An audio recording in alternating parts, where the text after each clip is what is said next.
First of all, thank you for letting me be here, and I beg your indulgence in advance for not addressing the finer points of grammar that many of you have been discussing with so much erudition.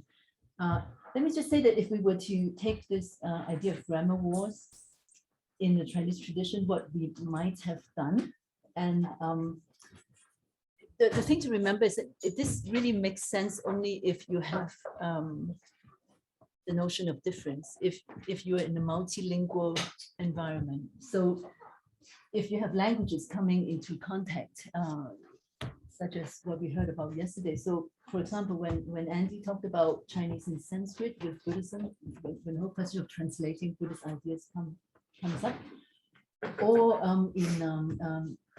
the professor yesterday from Italy, when he speaks about missionaries trying to understand Chinese grammar.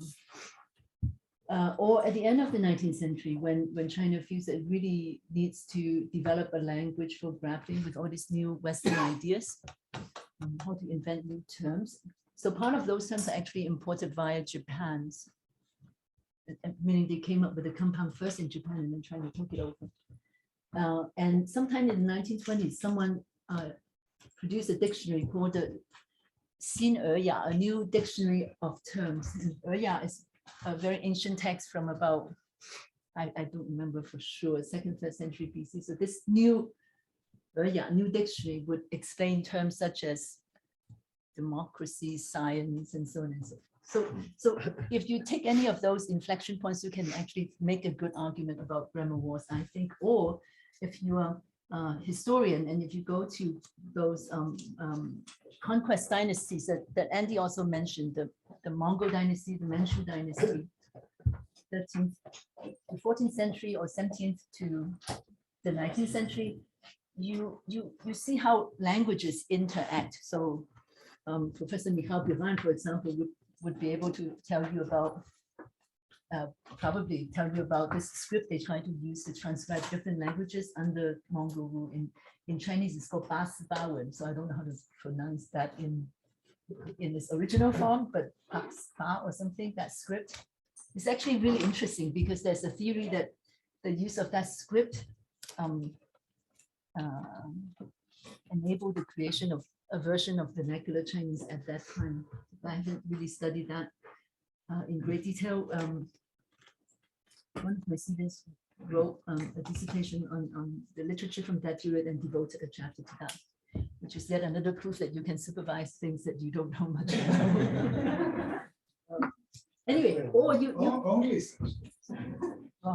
actually a lot of things. So, and then of course, you can also talk about classical and vernacular Chinese, how these two languages have a very complicated relationship, because of course, modern vernacular Chinese use a lot of terms from classical Chinese, and sometimes the line between the two is not so very clearly demarcated. But when vernacular Chinese was created as a literary language, there was a real sense of struggle, of going against its classical heritage. So just to give you an example, this is Lu Xun's story from 1918 called A Diary of a Madman. So the introduction to that story and the conclusion to that story is written in classical Chinese by the narrator, who tells the story of someone who's gone mad and then recovered his sanity. So, and explain how, what that illness might have been. It seems to have been a kind of paranoia. And in fact, so paranoia is a new term, right? So he transliterated it, but the whole syntax is in classical Chinese. The body of the text itself is in the vernacular, and that's the diary of the mad person. And the mad person's diary is about seeing everything around him as forces of persecution. He says that when he opens a text from the canon, all he sees are the two characters eat humans. That is a cannibalistic tradition. So this is a very well-known story. This kind of became the canon in modern Chinese literature. But if you want to talk about warring languages, that relationship is obvious, isn't it? So the mad person's language is, of course, the language of heightened consciousness and the language of truth, and it tells you about the tradition being cannibalistic. All these classical texts are actually forces of destruction and so on. And then the framing part being written in classical Chinese is the language that tries to control what is in the middle. So one can use such a story too, although it would have been kind of obvious because it's well known. And then you can also talk about grammar wars in terms of the relationship between the standard vernacular Chinese and the other dialects. So Andy likes to make fun of me, saying that I'm a Cantonese chauvinist, which is actually It's not not a dialect, it's a language. So yeah, it's been promoted to the status of a language because of Eleanor. So that's kind of nice, right? To know that you speak another language instead of just another dialect. Anyway, but when I was growing up, my native dialect is Cantonese. So when I learned to write Chinese, I actually did not transcribe what I was speaking, right? I wrote in a standard Northern dialect. And this morning when I was having breakfast, my husband asked me, so if there's no grammar, how did they correct your prose? So if you make a mistake, I said, I don't really remember very well, but occasionally there would be a correction saying that, no, this is not how you say it in Mandarin, that this is a Cantonese expression or something. So if I racked up all those memories of being corrected, and so maybe I can make another paper about grammar wars as well as the relationship between one dialect and another. And indeed, there's some animosity between speakers of various dialects, and superimposed on that, of course, not very happy political developments. So in Hong Kong, speaking Cantonese or refusing to speak Mandarin is part of the story of resistance. So that's another chapter. Okay. So given the given the richness of all possibilities, so it seems a bit perverse of me to actually not address any of these questions and take you to an 18th century novel. So how should I apologize for that? Well, my apologies. I actually asked Yigal and David, I said, suppose we take a very loose definition of grammar as just a mode of linguistic expression or certain concern about what mode of language one should use. Is that allowed? And they said yes. So I actually have dispensation from them. I wanted to know. But of course, the most selfish reason is because I've been thinking about this. So so happens that it's one of the things I'm thinking about.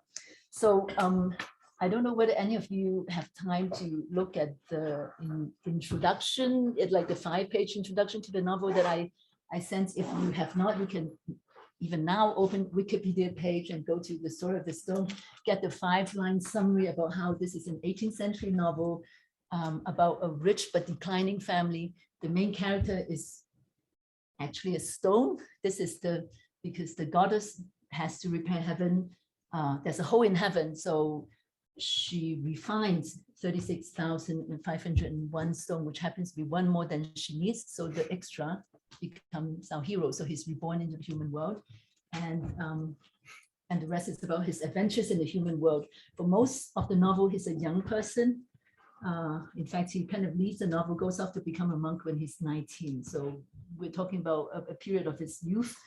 And what does he do in this world? Most of the time, he's in love with various things and various people. And in fact, in the first chapter of the book, the stone who has, it's a bit complicated to explain because eventually this story is written on the stone itself. And then he's just sitting there, the stone is just sitting there. And one day a monk comes by and see that, wow, that's a very long story, so very big stone. So he reads the whole thing and then he asks the stone, so why should I copy this story? Why should I transmit this story? And it's a long discussion. But after reading it 2 times, he decides that I can copy this story. And he uses one line to explain why he does this. He said, that his main idea is about love. And so that's kind of what most people believe the story to be about as well, that his main story is about love. That his main theme is about love. And as I said, he is in love with various characters and with various things. Our protagonist, his name is Waiyee Li. So at some point, I feel that one thing one should deal with is how to talk about love. So how, for example, do you say "I love you" in that novel? How do you express the spiritual affinity with another person or another thing? And that it amounts to a degree of reflection about what language can do or what types of language can do, that it takes issue with the language of emotions in the tradition. And so I give, that's why I give, whoops, how do I, oh, to go back and forth, okay.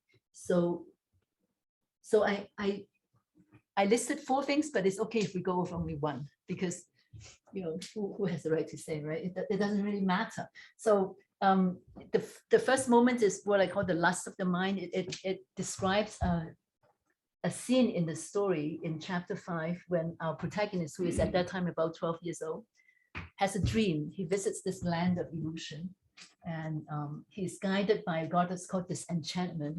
And Disenchantment said that I really like you. I think you're really special because you have the lust of the mind.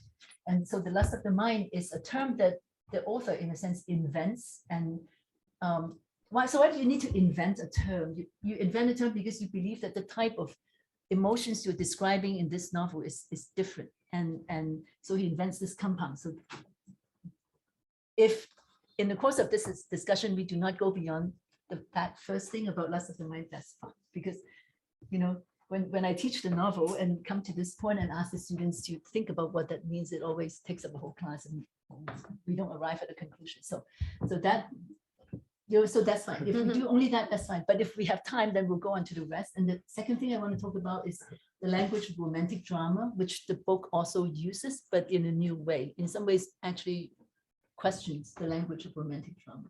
And the third part is the language of political allegory, by which I mean that in the tradition, it is customary to use the language of love to refer to political issues, to use the language of love to talk about political disappointment and political aspirations. This is how you, in a sense, dignify that language of love.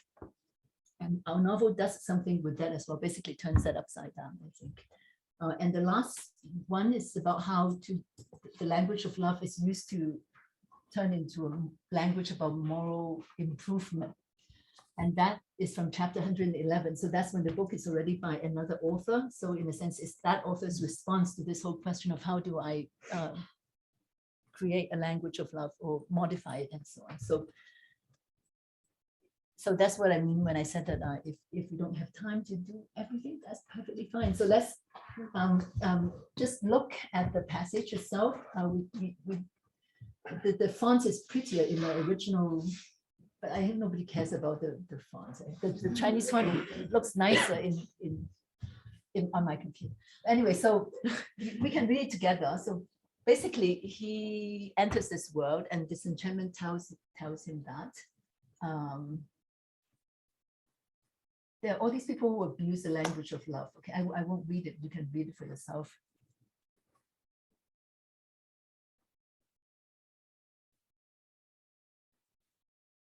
So the key language, the key line here is that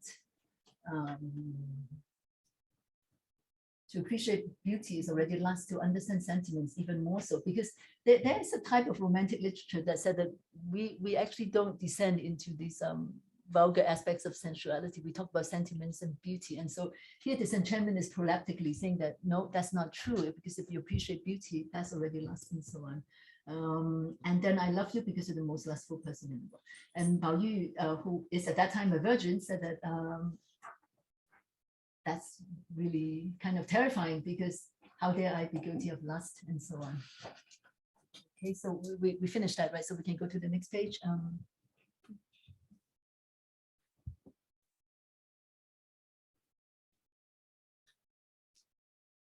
So what the world calls lustful, for instance, are those seeking pleasure in fair looks, music, or dancing, those who indulge endlessly and indiscriminately in flirtations and lovemaking, those who wish that all the beautiful women in the world would be at their disposal to satisfy the whims of the moment. Those are mere sensuous brutes. As for you, you're endowed from birth with this obsessive longing. What we praise, what we laud is lust of the mind. And then she actually gives us permission to not understanding it, because she says that it cannot be explained with language. Before we go on, can I say something? Can we turn on the AC? Did we turn off the AC?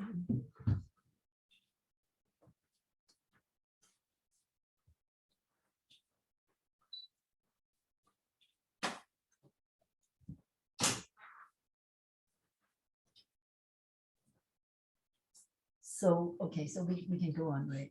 Can you tell us what the expression lust of the mind is? Well, that's what we're going to try to figure out. Okay. No, I meant what it is in Chinese. Oh, it's that's what I'm trying to explain to you. But that's a good question. Let's read to the end and then I'll get to that term. So disenchantment said that I really cannot bear the thought that you will suffer so much in this world. So there's not much logic here. She said, that's why I brought you here to introduce you to all the pleasures in the world so that you can know that, so there's all there is to it, so that you will be enlightened, you won't be trapped anymore. So this whole dream is going to end in sexual union with my little sister, whose name is Cratylus, or two in one. That's Hawke's translation. What it means is combining everything that is beautiful, everybody that is beautiful. And what she actually looks like is, she looks like both of the female protagonists in the book. And although those two characters have quite opposite styles of beauty, at least in the person of this sister, she looks like the same person. So from now on, because now you know that even the most sublime experience would be only that, and so then you will be able to break free. That is her reasoning. Okay. So about these two words that that you asked, a contemporary commentator, this Redingstone is the contemporary of the author, thinks that these two words are really new, and in the 19th century they also think that these two words are really new. So because we have databases now, so it's very easy to check whether a term is really new, right? So that's what I did. So it turns out that this is a term that's used a lot in medical texts. And so these are some of the examples in which some of the examples of its usage. So in medical texts, it really refers to various types of sexual fantasies that leads to excessive sexual activity and some form of disease. Starting from the 1st century, and when you use database, you realize how they copy from each other. So this is copied in all kinds of medical texts through the centuries, but it's nothing very profound there. So you can see for yourself, right? You basically you want something you can't have. That's when you have lust of the mind. That's when the mind lust after spills over to what is beyond proper limits. It's like a clinical situation. Yeah. Like the mind.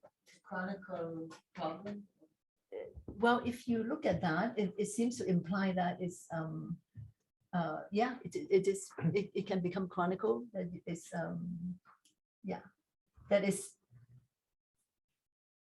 it's especially associated with nocturnal emission, with what because they think of semen as some sort of resource that you have to conserve, so you waste it, you die, you suffer atrophies of various kinds and so on, or you dream of sexual union with ghosts and spirits and waste your sexual energy. So the excess, the lust associated with excess is really addressing that, right? But what's interesting is that the lust of the mind, this sort of passionate mental state, corrupts the actual physical pathway. Right. So it is the opposite of everything that is normative, right? You are using your sexual powers in a way that is wrong. You're wasting it. You are not using it in the proper way. That's the idea. Sorry. Yeah. Please. I'll just add a little thing. So you translated yin as lust, which is perfectly correct in this context, but the root semantics of that word is excess. Yeah, that's what So I'm going to. too much mind, Yeah. and definitely with Buddhist implication. Yeah. So that's what I'm going to get to in a moment, because yi is a noun, right? That nobody will dispute that it means intent or thoughts or meaning or mind.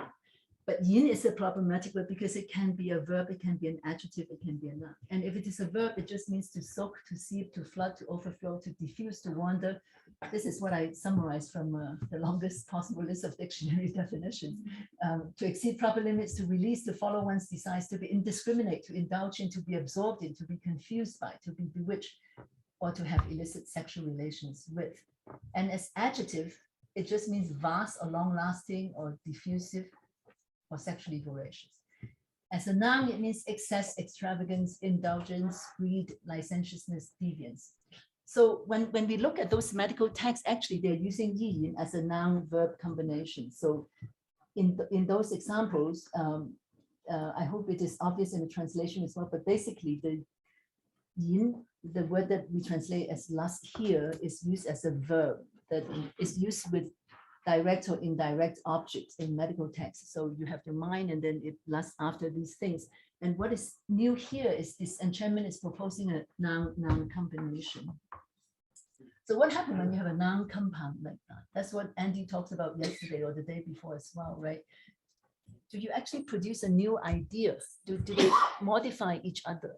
Does it become one thing, like hair dryer? You know, so what does it mean for the mind to have excess? So what this enchantment gives you is just a definition via negation. She just said what it is not. She says that it's not predatory possessive desire, and that it should not be confused with convenient formulae like appreciation of beauty without lust or sentiments but not lust. But she doesn't tell you what it is. She tells you what it is not. And the whole book actually grows from this ambiguity, because one thing it does not tell you is what is the relationship between spiritual affinity and carnal desire. Because a lot of the Chinese readers of this book said about you is different. He is this idealized, pure character. So he has spiritual affinities with other people. So there's excess to be sure, that it concerns activities of his mind to be sure, but it's not sexual, that it is not carnal desire. But in fact, the term itself is really ambiguous. It's about how these two things maybe cannot be separated. And added to that is the character that we translate as lust here has the water radical. And it means various things. So the flood, for example, can be referred to as too much water. And that links up to the beginning of the book. So there's a hole in heaven. There's some cosmic disequilibrium, then there's a hole in heaven. And in some versions of the myth is also associated with the flood. So this flood that is in the myth can also, by some force of association, be associated with lust or too much desires, but it's also the flood, too much water. And it is also associated with tears. So sentimentality, our main female character cries all the time in the book, associated also with emission, with semen.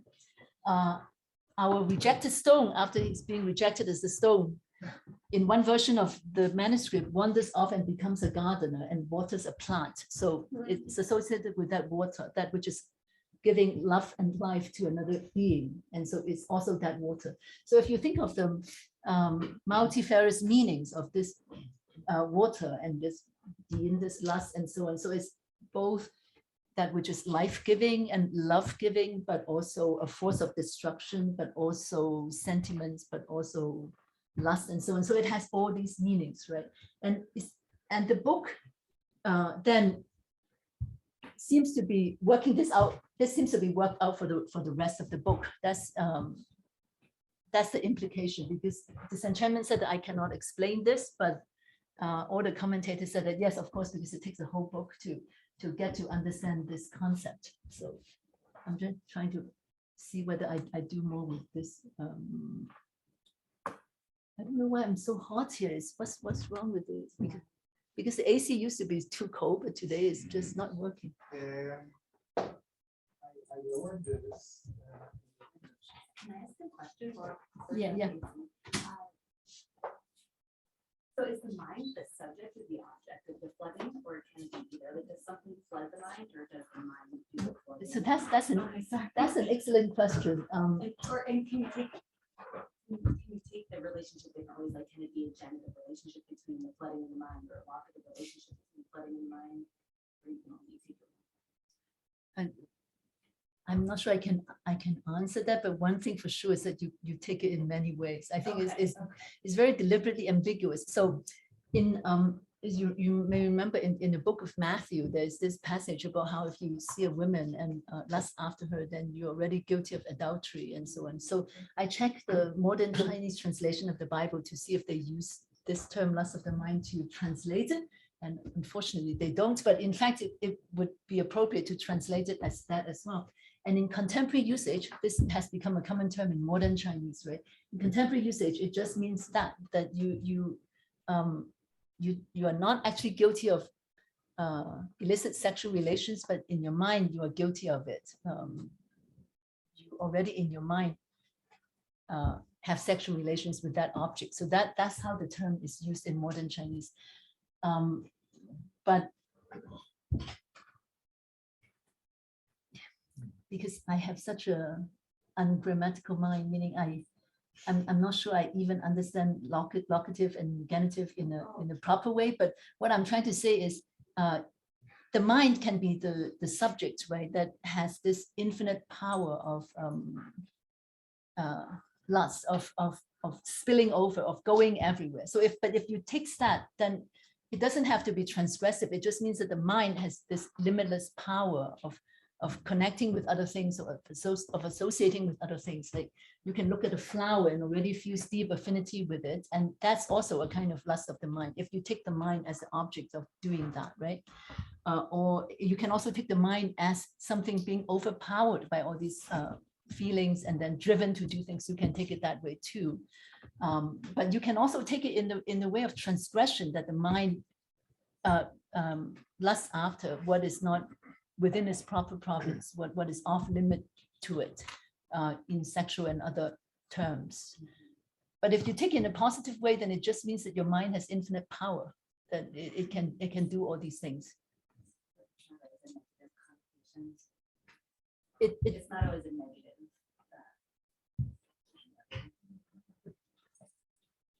I think not, although because even in chapter 5 it's very ambiguous, because if it is such a bad thing, why does the goddess say that I really like you, I think you're the best person in the world, you have such a rare quality and so on.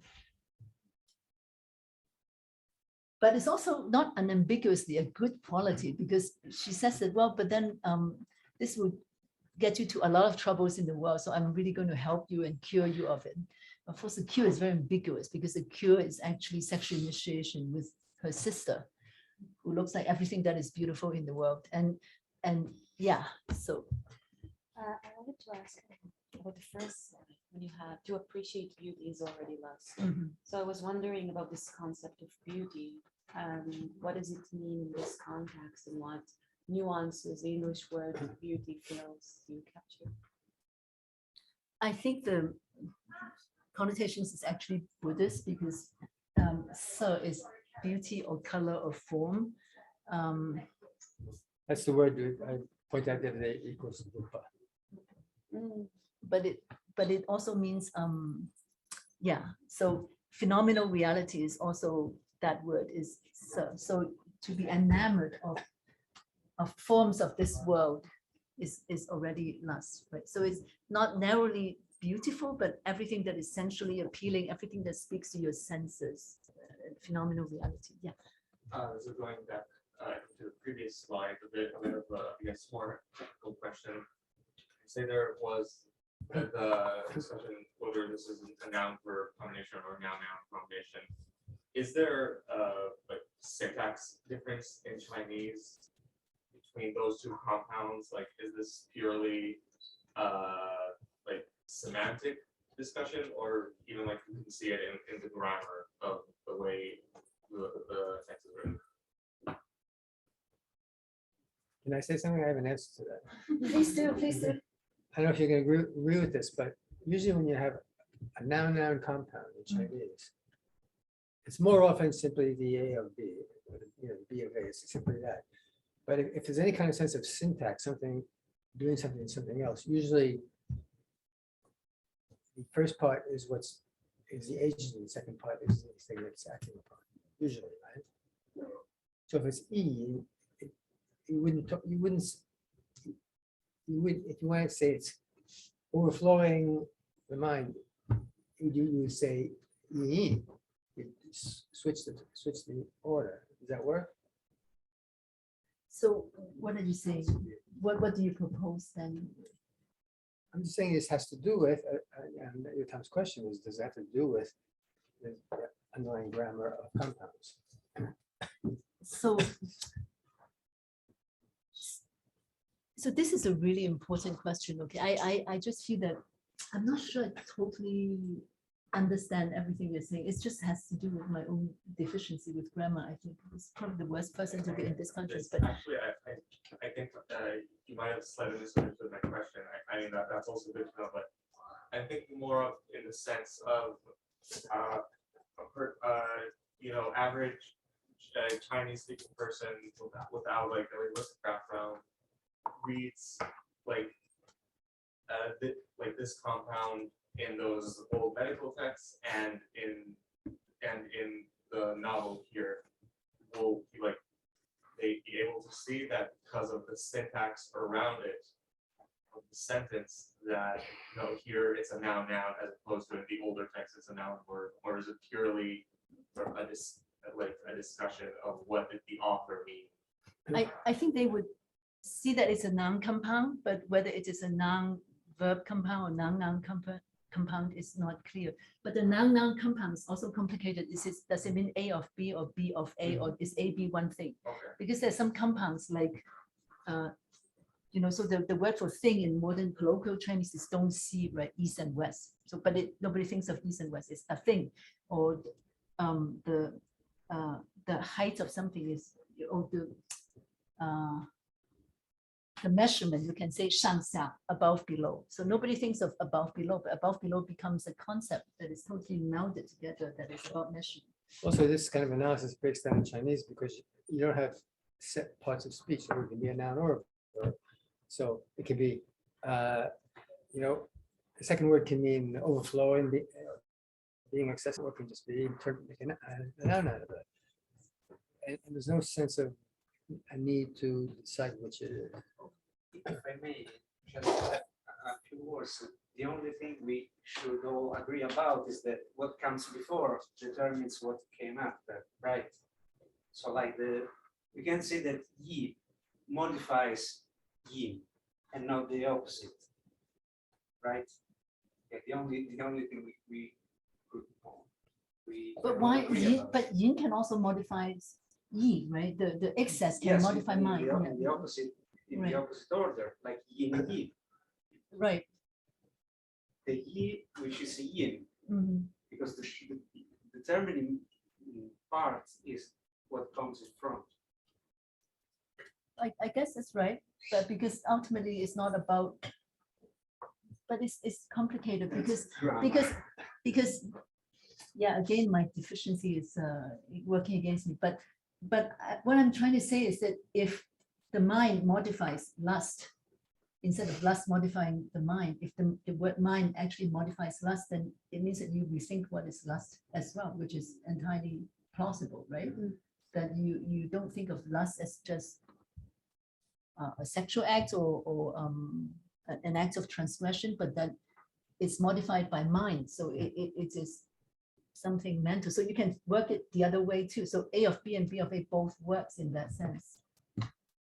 Yes, but that would be like a verb object compound. But you know, we have no morphology, so we can take both solutions as correct. I think. But in this point in the novel, it's not ambiguous. You know what it means, right? What do you mean by that? Well, you just said lust of the mind. It's not much, you're pretty comfortable with saying it that way. Well, I mean, the point is that he is at this point has no sexual experience, and yet the goddess said that you have lust of the mind. So obviously it is something distinct from regular sexual activity, that it is something mental. But what then she proceeds to when she dilates on what it is not, and so on and so forth, what it does is to make you wonder, so what is it? So what is the quality of mind of this character? Doesn't mean that one thing it does not mean is that in his mind he makes love with all these girls, because that's just not what it is. But but that it has to do with some excess of sensitivity or belief in spiritual affinity in his mind that makes him connect to people in that way. So, which all sounds very innocent, and yet it is described with a word that usually means sexual transgression. So, to me, the whole point is how ambiguous it is, how these two things are actually it cannot be so easily separated. Also, the character with whom he goes through this sexual initiation in the dream is called 2-in-1, right? 2-in-1 because she looks like both of the girls that both of his cousins that he will have a deep connection with. But she's also connected to his nephew's wife because he goes to sleep in a room before he enters this land of illusion. And the room belongs to this lady who's about 18 or 19, but generation-wise is a generation below him. So this is his nephew's wife. His nephew's wife, I know it gets to be really complicated, is a really, his nephew's wife is also, there are also hints that she has sexual relations with her father-in-law. So 2-in-1, or so he makes love with her in the dream, and then all of a sudden he's chased by demons, and he wakes up and he says, "Cratylus saved me," and then the narrator said, and Cratylus is outside and wonders how come he knows my name. So she comes in, and then he wakes up. So that figure 2-in-1 is also connected with a woman who in the novel is marked as possibly having sexual relations with Waiyee, who is off limits as his uncle, and with her own father-in-law, who is of course also off limits. What I'm trying to say is that in the dream, the sexual initiation is fulfilled with a character that both looks like the most idealized characters in the book, the most spiritual, whatever idealized kind of love in the book, as well as carnal love and transgression, because she also is this other character. And Are we destructive if I ask another point, or you read? no, go on. I think I by now have managed to confuse everybody. So So this one, for our Indian philosophy people, so this word translated as mind in this case, a lot of other ways you could translate it, but it's definitely mind in that Buddhist sense. And in Chinese discourse, very often you, instead of using that word, you use the word heart. It doesn't mean the heart in any emotive or cognitive meanings. It means consciousness. So it's consciousness. And this character is born with the stone in his mouth. That's the fantastic prelude. But then he wears it here. So he's like a walking simulacrum of consciousness in the Buddhist sense. And then you go on from there. Sorry, what's the Buddhist concept of mind, briefly? How does it- the experts who can tell us. Yeah. In a sentence, maybe. I think you might have fixing. You probably can do a better job. It doesn't come to mind. How is it distinguished from consciousness? Well, all these Buddhist strains of thought having to do with mere consciousness and non-consciousness and blah, blah, blah, blah, blah. That's the thing. You can sort of guess. Okay. Yeah. I have a more basic disruption. Sorry to ask such an ignorant question, but in terms of the actual words or characters, what is the difference between the man looks east and west, the man sees a thing, the man saw a thing, the men will see a thing? Are these all the same? Because you said east-west is a thing. Right? Oh, no, that's just a particular compounding. Right, but what if you actually wanted to say east and west? Would you need a conjunction or something? If you say he looks east and west, you would say he looks east, he looks west. Okay. If you say,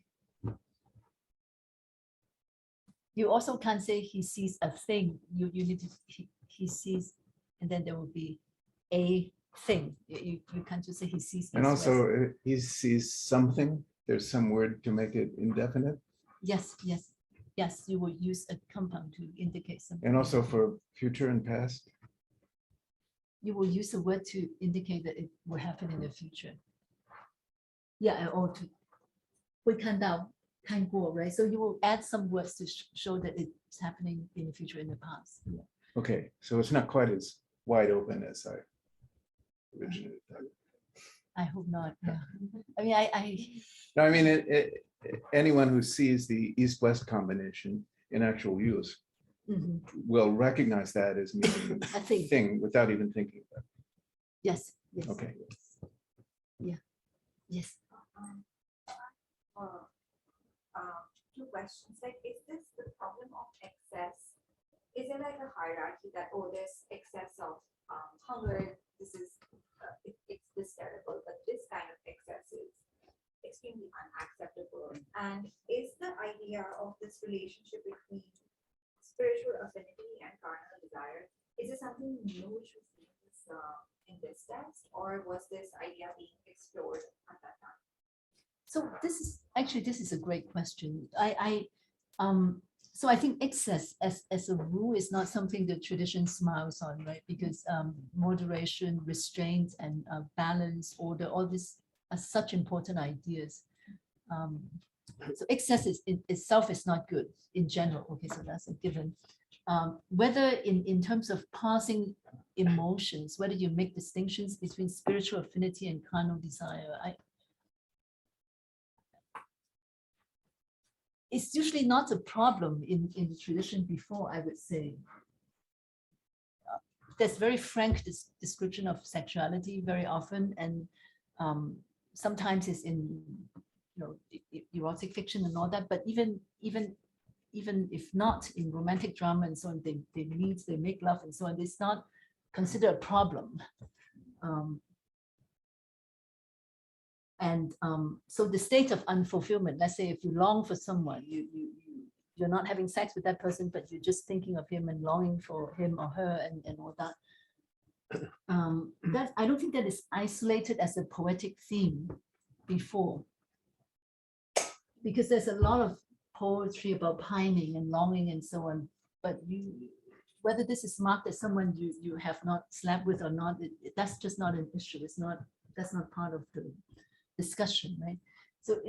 So one of the new things that this novel does is to, in some ways, posit this whole idea of love as a problem, as different kinds of love, different kinds of connections, and what exactly is the spiritual and the physical, how these things are connected, and why is it even a problem? So that,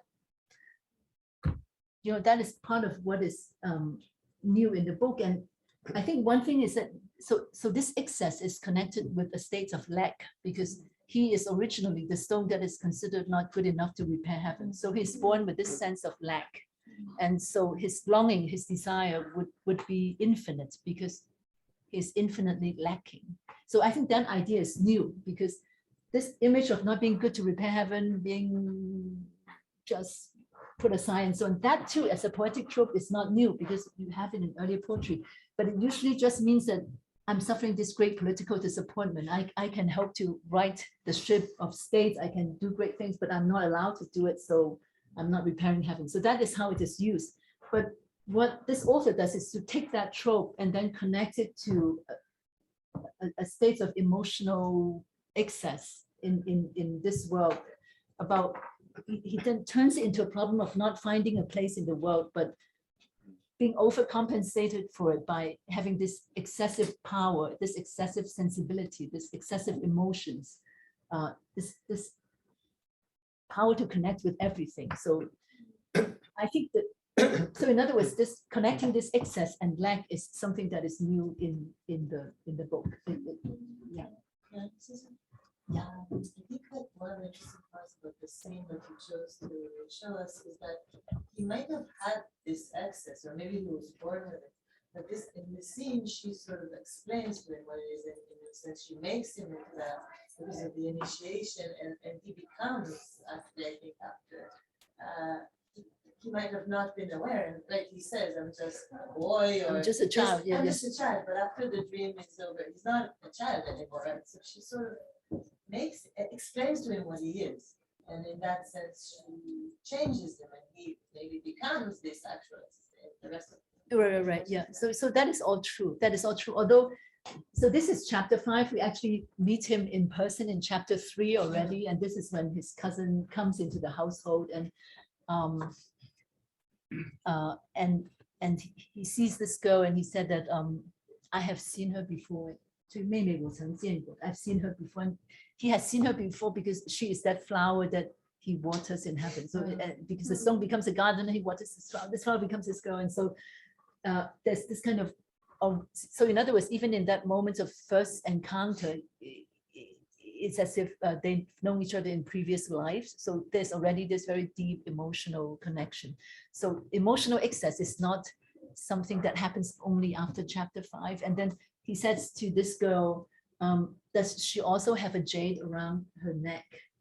Because he's born, the stone becomes a jade. He's born with this jade in his mouth. And then when he sees her, his immediate reaction is she like me? Does she also wear this stone or this jade or this marker of being from another world? He doesn't articulate as such. And when he's told that she doesn't have it, he tears off his jade and try to stamp on it, right? So he tries to say that, well, this cousin of mine who's as beautiful as a fairy or whatever goddess, if she doesn't have it, I don't want this thing either. And then he tears it off and throws it to the ground. And I remember we were reading that scene like decades ago. Chapter 5. Yeah, no, this thing of him tearing off the jade, and you were saying like, doesn't it seem odd, or how would you you were saying something like how strange it is or something. Do you remember? But I want to point out though that this is the beginning of the book. And then it goes on for 120 chapters, in which you're in the world, in a family, in a social environment, even with political implications outside. And it's just it's a novel. Characters interacting. But this always beneath the surface, and you can always once in a while it erupts onto the surface, but most of the time you forget about it to the end. Sala has a question. Yeah. Just wanted to ask if you may read these adventures of Waiyee carnal explorations actually as semantic adventures, wanting to clarify what this Yi actually means and how it relates to him. And he said that it's kind of defined in a negative way that I thought it was very interesting, is that because then his whole adventures are actually this kind of via negativa in which he encounters all kinds of explanations for this term, which don't really apply or apply partially. So that's a very interesting reading as well, right? To think of the rest of the book as somehow responding to the linguistic ambiguities of that term, which I think you can do. And I think there's a lot in the book that is about acts of reading that makes implicit analogy about reading a book and living a life. And in fact, either the author does that or the commentator does that and say that every act of building in the book, whether it's building a garden or building a poetry group or something, they said, oh, this is just like the making of a book. And then some character not finding his way through the maze of human connections. And the commentator would say, this is about not learning how to read and so on. So there is, in some ways, a kind of justification in thinking about all these complex relationships in terms of acts of comprehension, right, of reading. But it's also more than that, of course. It's a very, you don't read 120 chapters just to find out about reading. It's also about living as well, right? So you enter into those relationships in some very concrete ways. I think that's what Andy is saying. But to respond to what Sivan is saying, all that I'm trying to say is that yes, the dream and what this enchantment does is to get him to, in some ways, to lead him into this complexity, so to turn him into what she is describing, because he's actually innocent, because he wakes up, he repeats the dream with a maid. So that is his earthly whatever the earthly repetition of that dream. But the idea is that she is responding to something in his nature. That's why I bring up chapter 3, when already, even in the first encounter with this character that is his cousin, he already shows so much powers of empathy, and in a way that is almost histrionic and childish, but also meaningful, because he wants to erase boundary between himself and this girl. So if she doesn't have it, I also don't want it, even though this is me. And that is excess. Yeah. But it's also the other way around, because if I understand correctly, in his previous life, or in heaven, he watered that plant. Right. Now there's no water, no plant to water. He's stuck with the excess of this stuff that he could give, be it emotional, physical, or mental, spiritual. That he cannot share. Right. He has to, and that's, the excess. Once that barrier between them or between him and some other surrogate is created, we can alleviate some of that excess. Right. So it's like the love pre-exists the object. That's also part of the I think part of the reasoning of the book, that it's all there, and then it's like looking for an object. Of course, I don't want to make it sound so abstract, because it's very real human relationships once you get into the book, right? Yeah. I don't think this can be an allegorical book. This is something else. And I have the feeling it's listening to the way we're trying to come to terms with it, that we're inhabiting these overlapping linguistic worlds, but they're very far from the excess, which I can see is built into it, and also related to lack. But suppose you were to think of it in terms of abundance and fullness. The reason that an overflow, kind of hydraulic economy, is an overflow. And the reason I think of that is because in Sanskrit we have that idea. We have the idea that longing, intense longing, comes out of fullness, not out of lack. When in the Shakuntala is kind of prototypical drama in Sanskrit.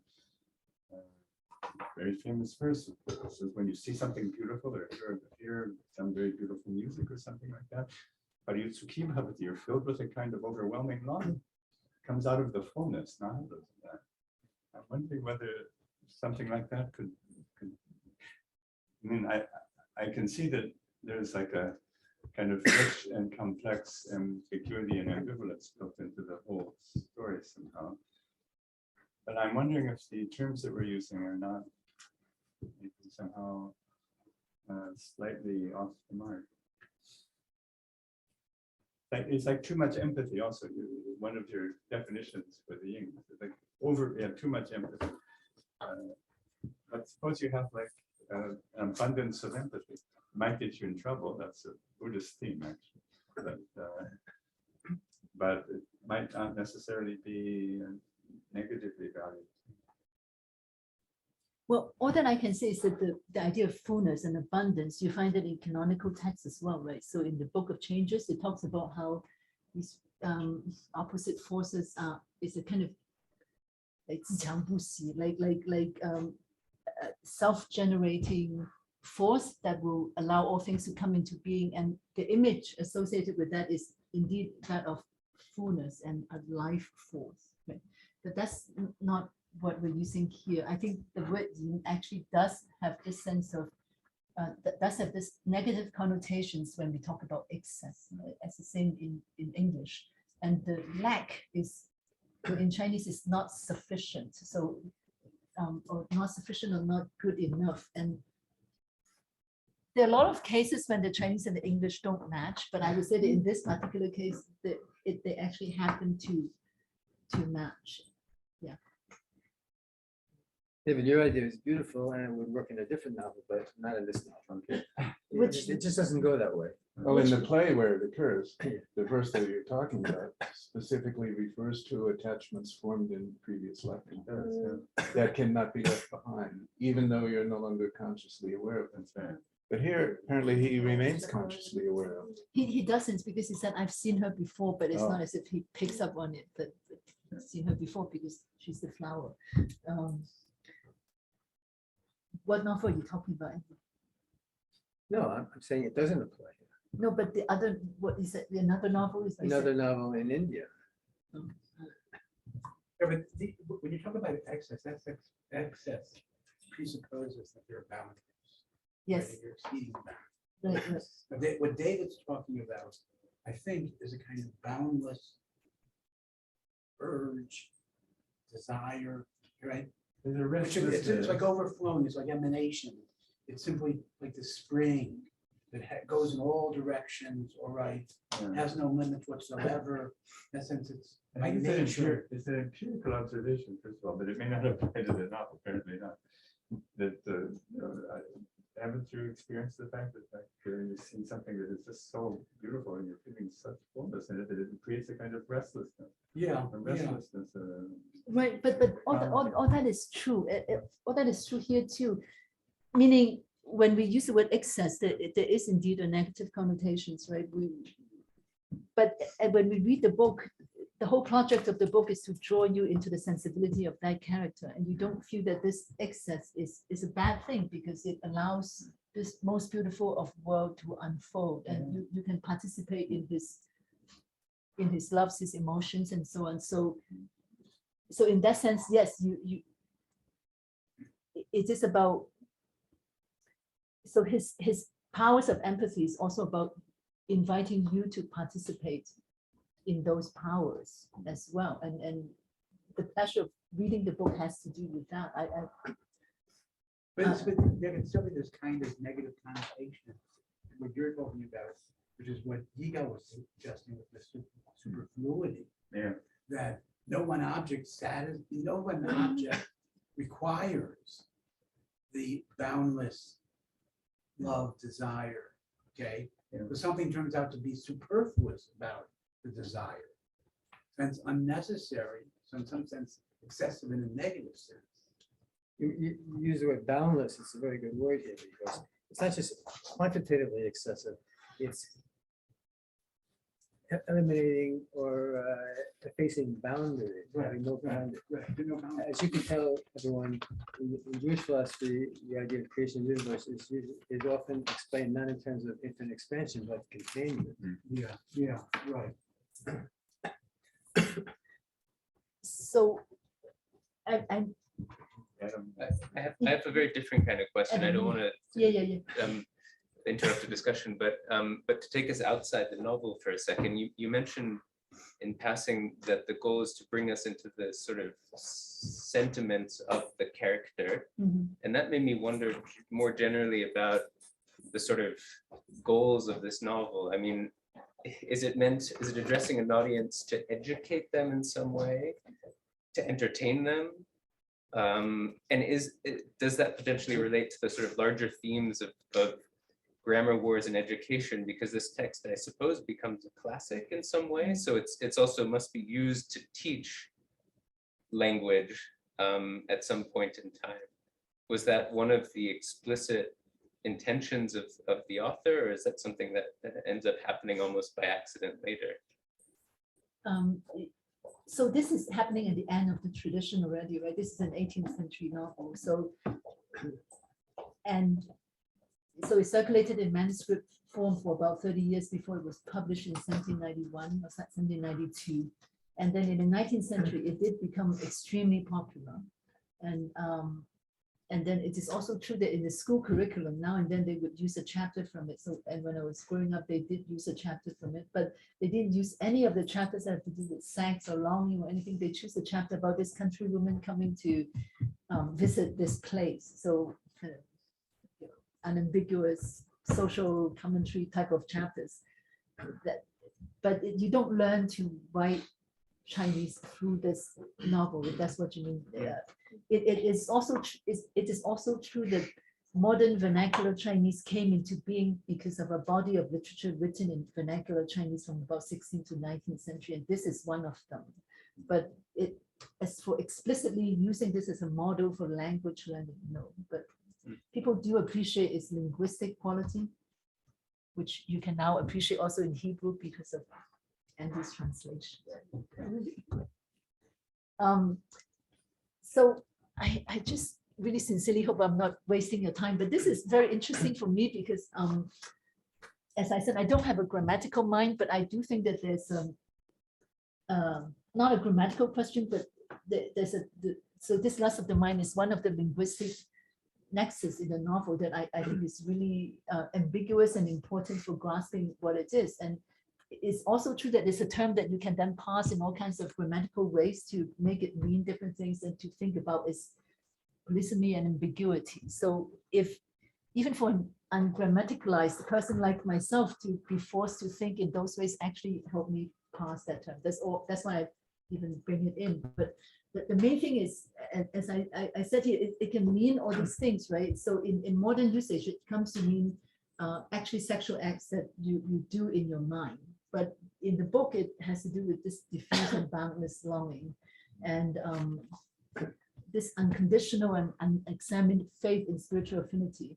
But ultimately, it's also a kind of refusal to dichotomize the spiritual or physical or mental, which, as I said, in a lot of modern Chinese readers are guilty of doing that when they say that Waiyee is this pure character, only mental, spiritual, the rest of the male characters are the horrible predatory types and so on. But in fact, the book is really ambiguous about this. And also by linking all this to the acts of the imagination, the act of writing itself, that imagination and desire are connected in those ways, because this stone that is not considered fit to repair heaven, he becomes our protagonist, but he also in some ways becomes a writer because the story is then written on the stone, right? So the act of writing itself is somehow linked to this desire. So sometime later in the novel, there's an episode called The Mirror of Love. And this is one of those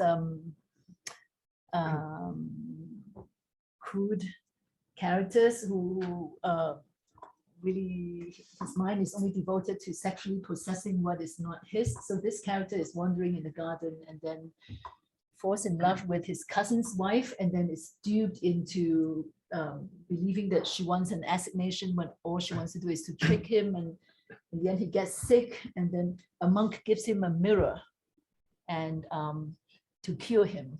And this mirror, if you look at the front side, you will see a skeleton and you will be really scared into abstemious and orderly living. But if you look at the back side, you will see the image of this cousin.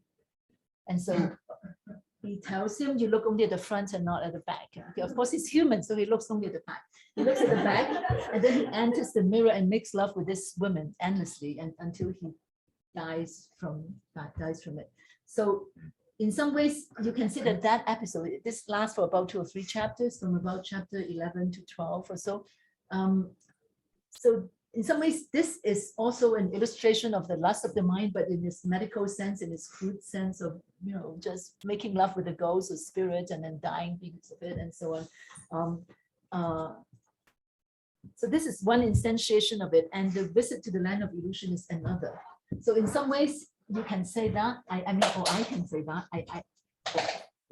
I speculate that when the author starts to write this book, we don't know what parts he starts to write first, but I think the mirror for the romantic, that type of lust and transgression and punishment story is what he started out with. So the pieces of the text that are related to this theme he writes first. Eventually he evolves to a much more paradoxical and complicated position about what is love, what is longing, what is desire, what is crime and punishment. And that is what obtains in chapter 5. And in some ways, the rest of the novel works out the logic of chapter 5, not by way of explaining to you what it is, but by showing you all sides of the possible interpretations of this idea.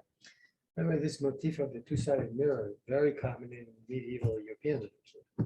Also in Buddhism, of course, yeah, the double-sided mirror. Yeah. It's as if he borrowed it from someplace, but that's impossible.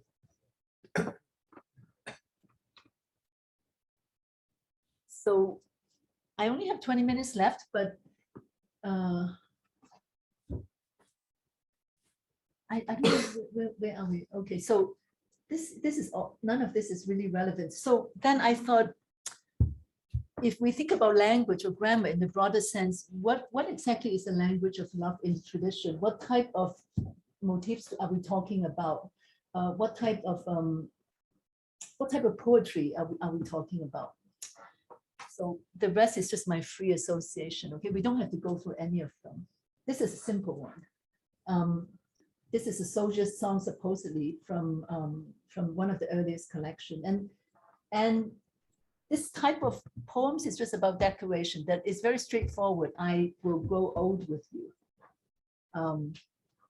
I take your hand and will grow old with you. So this is the kind of thing that people still sometimes praise on wedding invitations, like it's 2 lines, but so that's very straightforward. So there's something about articulating an emotion at the beginning of the tradition that can be really straightforward and still be poetic that you can't do later. Right? I'm sure it's true in all tradition.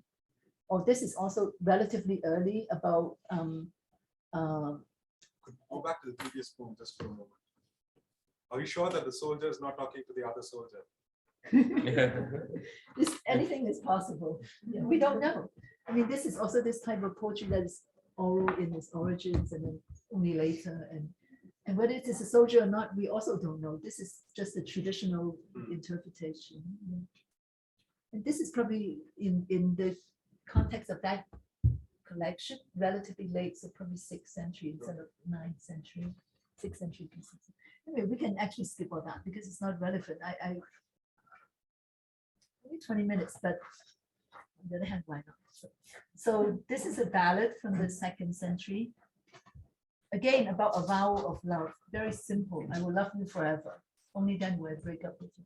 So eventually we'll go to the question of why we can't use this kind of language in my novel. Okay, why if there's a vocabulary for vowing eternal devotion and all that, why can't you use it in the story of the soul?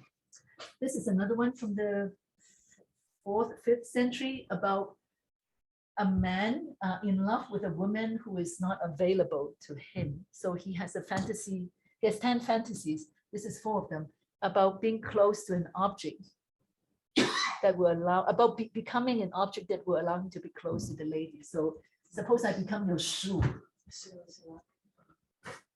I want to do your Video, I want to can. I don't remember who the poet is, but there's this song.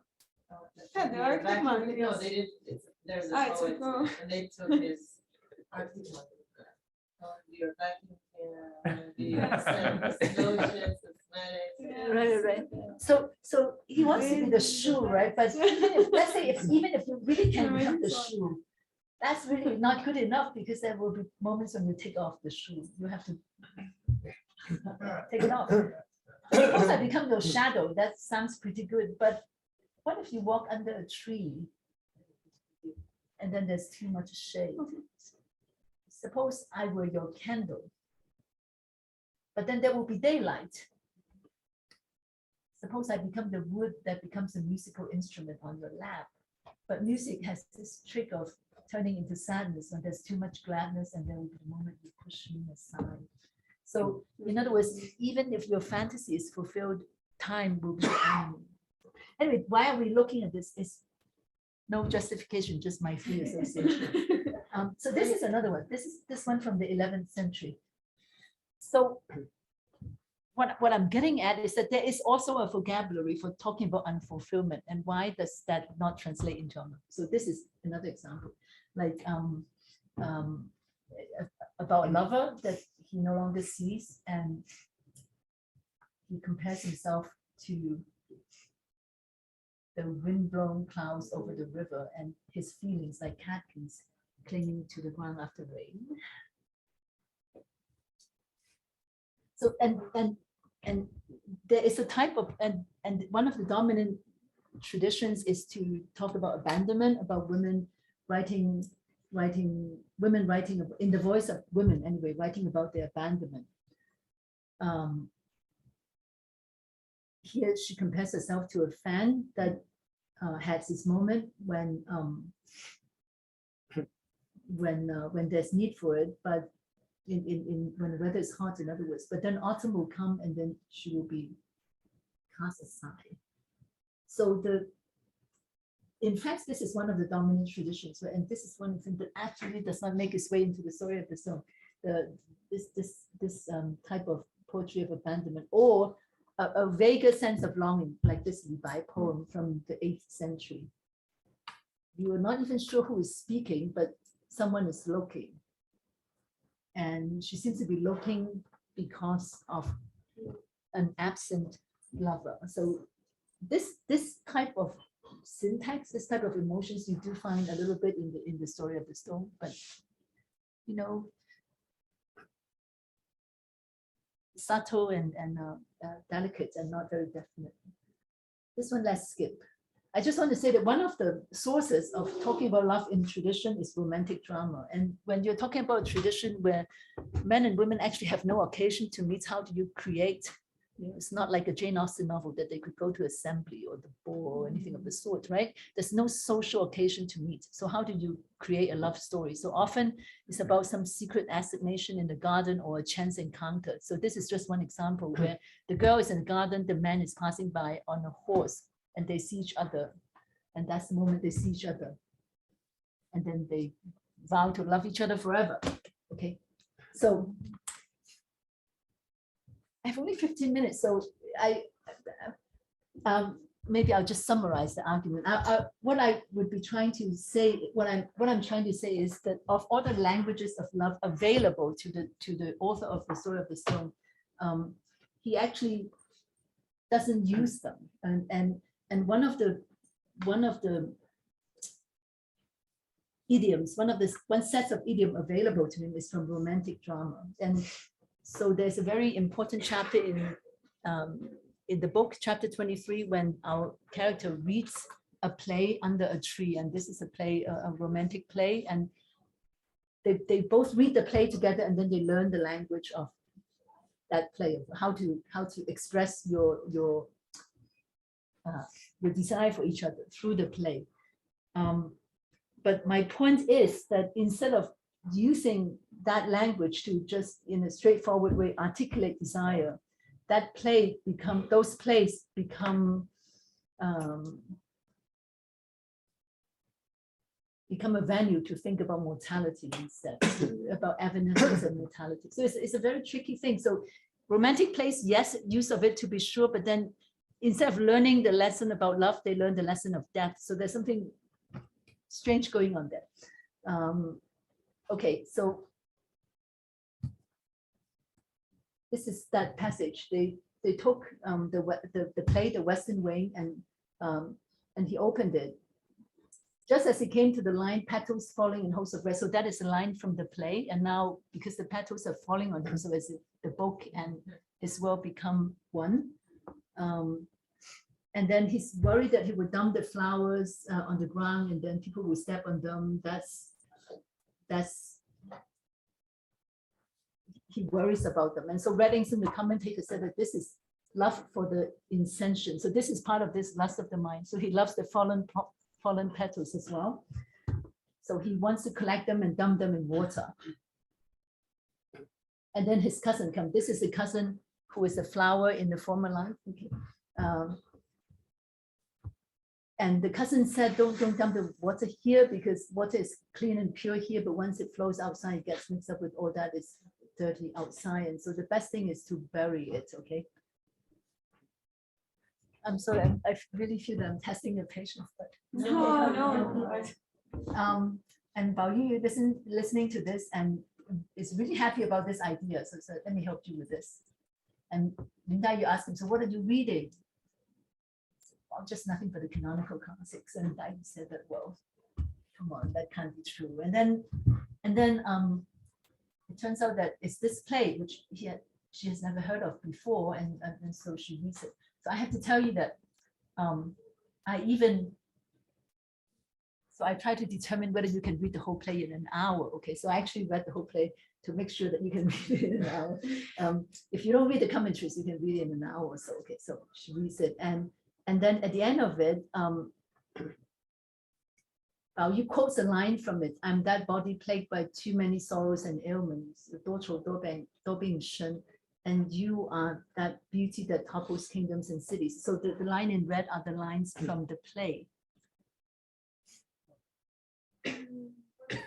But Lin Dai is very offended by this, okay, and said that he is going to tell on him because these are lines from a romantic play that's about improper sexual acts, right? So she's very offended and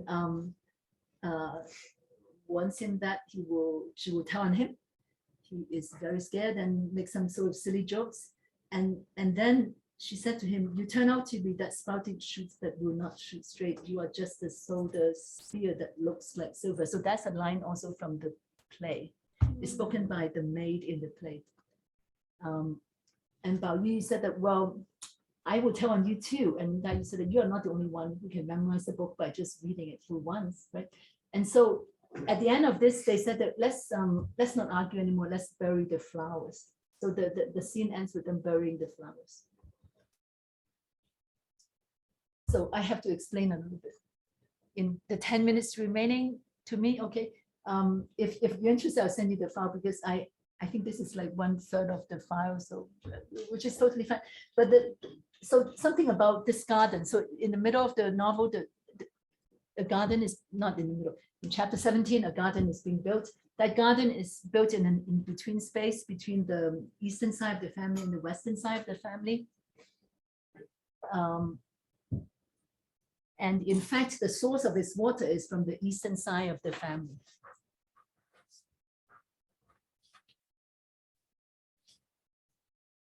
So what I'm trying to say is, because Linda, you said that the water is clean in the garden, but once it goes outside, it's not clean. So the implication is that they built this garden. This is kind of an ideal realm of love and longing and poetry and so on. And it is a clean world, but if it goes outside, it's not clean. But in fact, even the water in the garden cannot be clean because it comes from the eastern side of the family. The eastern side of the family is where all acts of sexual transgression and corruption takes place. So it can't be clean either. So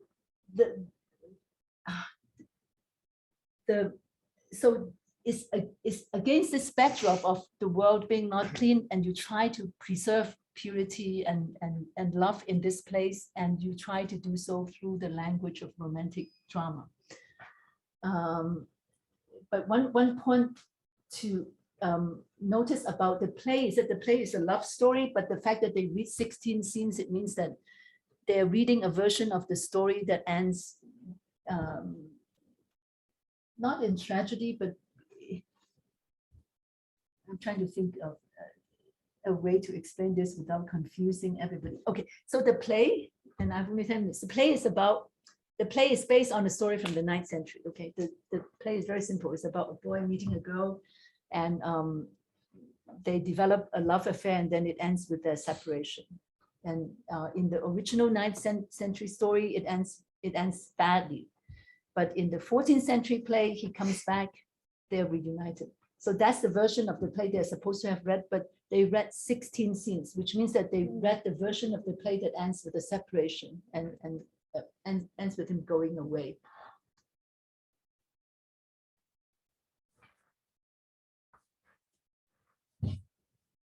So they read the version that ends with the male character leaving the female character, going to the capital, and then dreams of her coming to him, and then is taken away, and so on and so forth. Let's go to the pictures, okay? So this, for example, this is an illustration of the play about how being separated by a war, they exchange poems. This is another illustration of the play, possibly from the version they are reading. That's what I'm. So it doesn't illustrate the actual meeting, but it writes those two poems on a leaf, and they might have exchanged it and so on. This is another illustration of. This is an illustration of another scene. When he plays the zither and she listens. And then this is how they communicate their longing and all that. This is the other illustration. The same idea, but it is very mediated because she is looking at him behind this wall. The maid is looking at her behind the rock, and they are all within a window frame. all of this will make sense, I promise you. And here is another illustration of the play, okay, that he climbs across the wall to what he believes is a romantic assignation. Can you maybe read one of these verses in Chinese? Sure. So it's 大月西厢下，迎风互半开，隔墙花影动，疑是一人来。In Cantonese, it's okay. 大月西厢下，迎風互半開，隔牆花影動，疑是一人來。That's Cantonese. This is another illustration. So of the same scene, but now he doesn't climb across the wall. You don't see that, you see his reflection. In fact, I have great trouble constructing this scene. What exactly is she seeing? She is seeing his reflection in water. So what I'm trying to say is that compare these illustrations. Okay, so this is, if you compare, this is a very concrete situation of people about to meet and fall in love.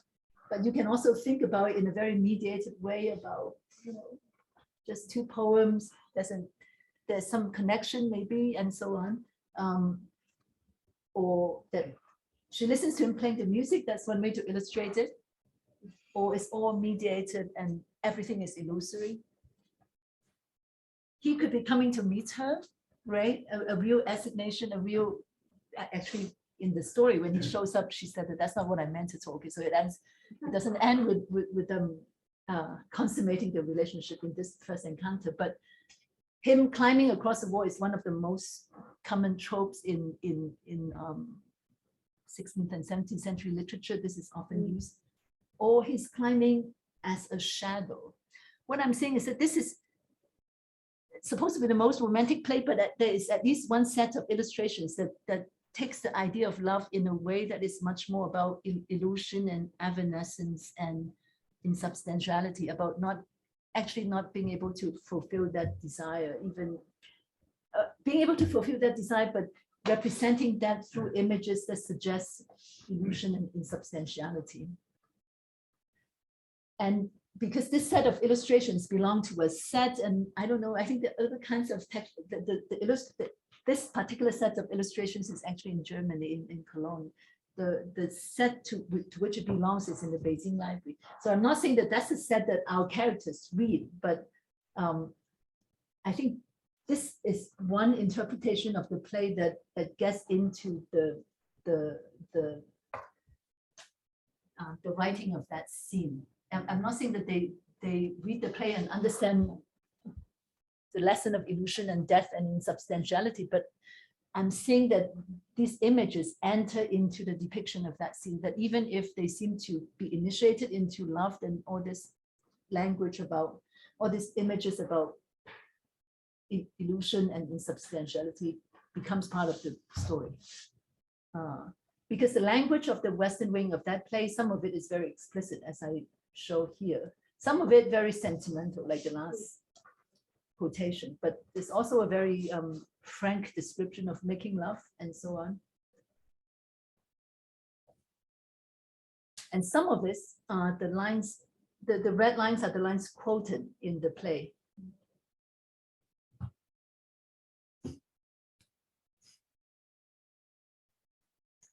There are more quotations, but I'm not going to go into that. So it is very common to, in love story, glorify the power of love stories, right? That it's in fact a pretty old trope in the tradition, in erotic fiction, that it all starts with them reading erotic fiction, and then they implement the lesson and so on. It's very odd to start with this idea of reading about love and even transgressive love. In this particular case, of course, they follow the example, right? But in the story of the stone, they decided in order to resolve our misunderstanding and so on, let's bury the flowers. So this is the conclusion to that scene. So it's like taking the language of romantic drama and with all its excitement and erotic potential and so on, and then taking it in the direction of of melancholy and of doubt and of, yeah. Just one. Yeah. technical question. When you had quotations earlier, Yeah. they use quotations, do they mark the quotations with any sort of sign, a graphic No. sign? So you're simply assuming familiarity by the reader with the original. Yes. Interrupt for a second. I want to make sure I understand this fascinating. So this is clearly a very intertextual situation. Mhm. And in that scene where they exchange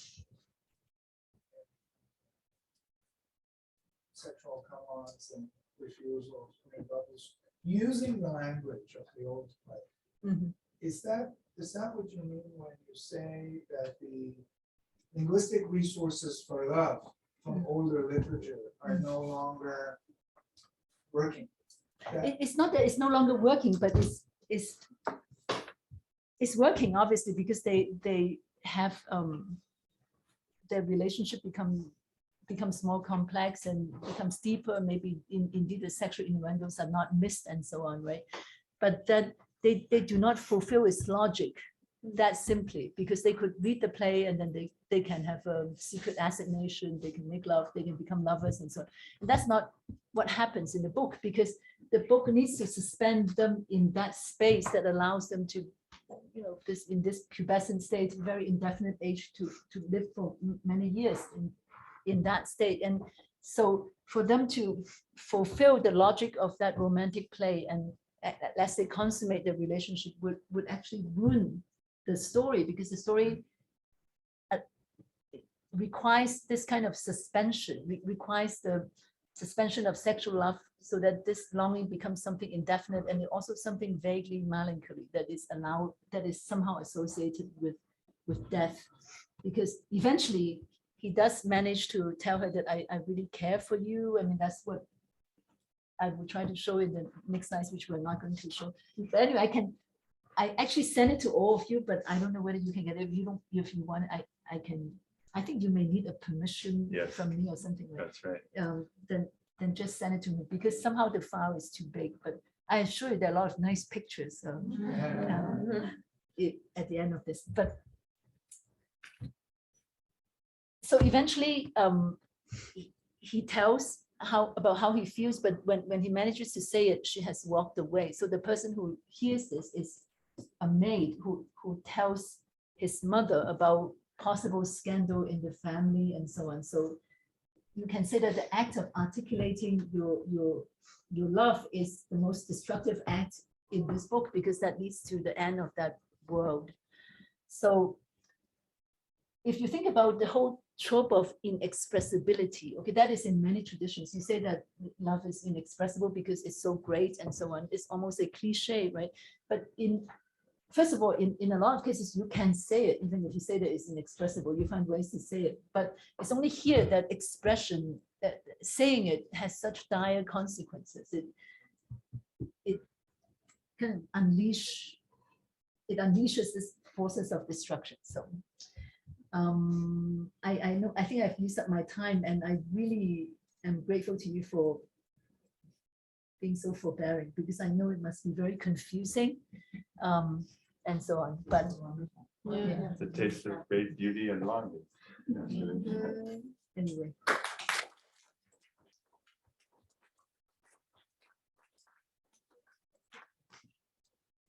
A nice picture.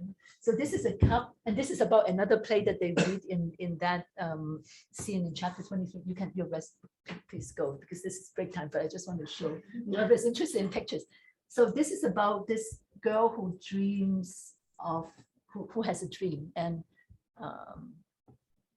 she falls in love with this man in the dream. She makes love with him in the dream, and then she wakes up and tries to look for that dream and cannot find that dream. She dies. She comes back to life and so on and so forth. But look at this thing coming out of her head, okay, like this thing that looks like a ribbon, that's her dream, right? Oh. And look at the continuation of that thread, and it becomes something bigger. Like, and there's a human figure there. So this human figure is in her dream, carrying a bag. He's a scholar on his way somewhere. And this is the inside of the cup that shows plum blossoms, because plum blossoms, the word plum is homophonous with a word that means matchmaker.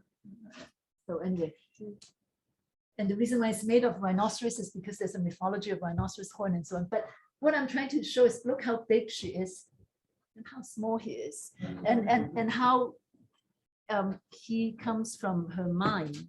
So we read this story as this great love story about how, you know, love can overcome everything. You dream of a lover, you fall in love and so on. But part of the story is about how it all comes out of a dream, and then it may be something insubstantial, she dreams it and so on. So that's why when our character reads this play or hears this play in chapter 23, her association is, oh, this is just more pictures. Okay, never mind that.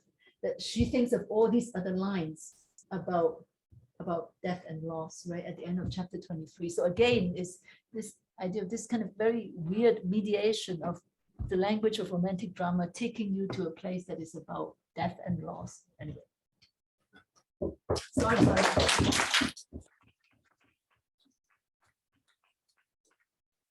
We have 15 minutes, isn't that right? 15 minutes.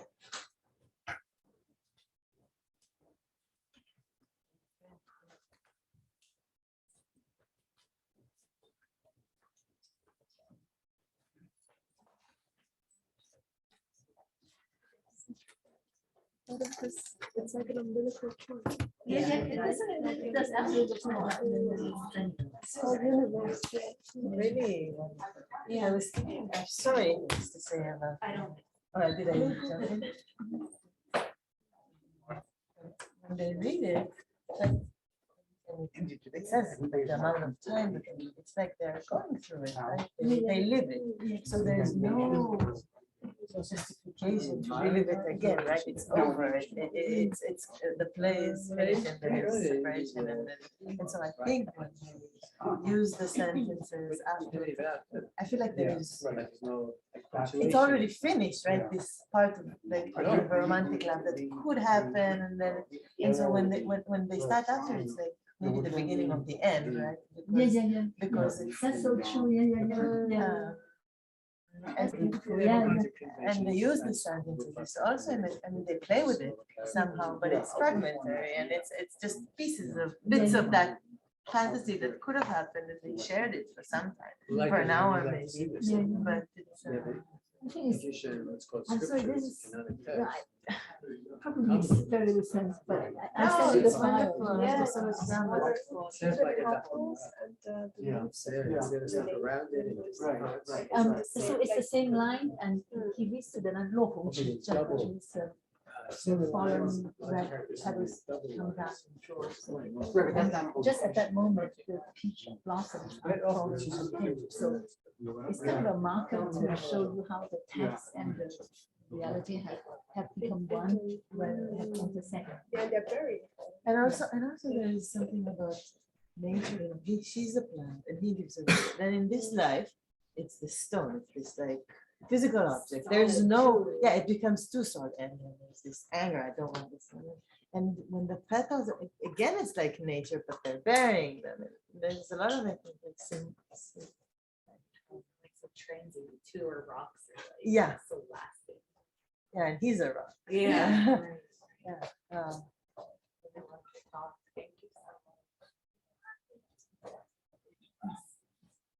It's nothing, but the book is good, so if you read it, that would be good.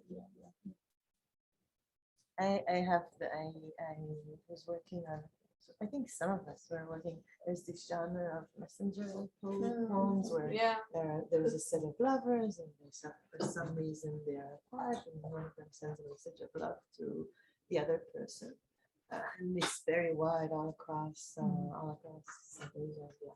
And one of the things that I was trying to say about these messenger poems, like sort of like later messenger poems, there's a prototypical thing, and their love is like so strong and beyond, so they're apart, but they understand each other completely. There is some sort of like, he's sure that she's waiting for him, she can understand. There's this maybe language of understanding each other, even not only even, but separation is like the main place where you can actually like be together because you want each other so badly and you understand.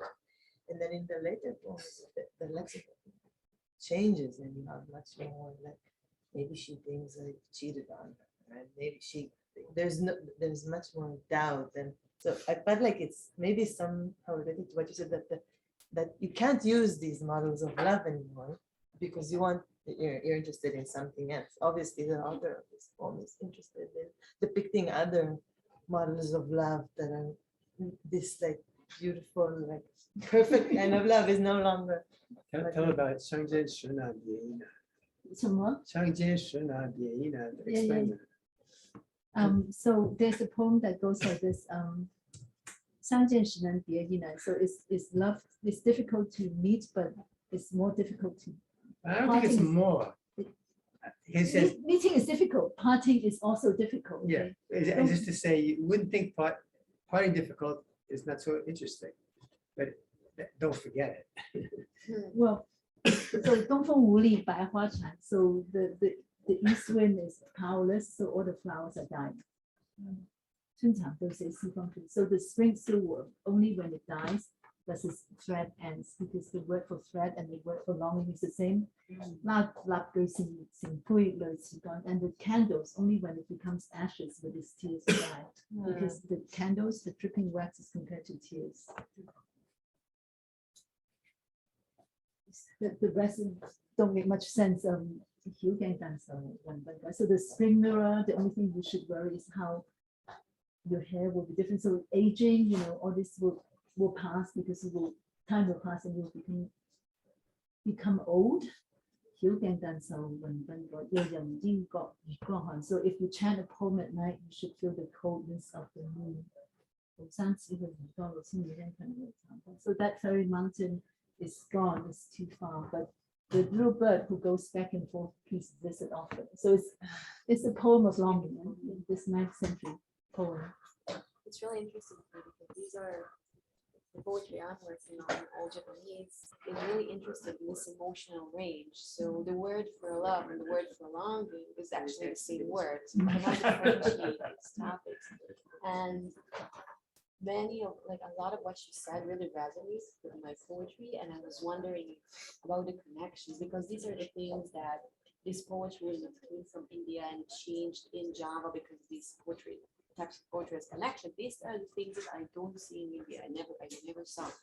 And when you spoke about this type of love, that it's an inherent type of longing. It precedes the experiencer. It precedes the subject, and it is never fulfilled. And there's something beautiful about it, but there's also something tragic about it, right? Because for the experience, even for the object, it is never there's never a kind of peacefulness. Yeah. And it really resonated so much for me with the type of poetry I'm working on. I'm really fascinated about this novel in 20 readers, because I think it's.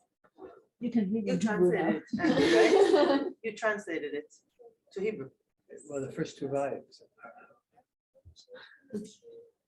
If you hurry, you can be among the first 10 people ever to buy it. I will try to buy it Yeah. today, so you can sign it. Exactly. You could probably get it in the academic. I don't know about that. Definitely. Other. Did you translate the whole book?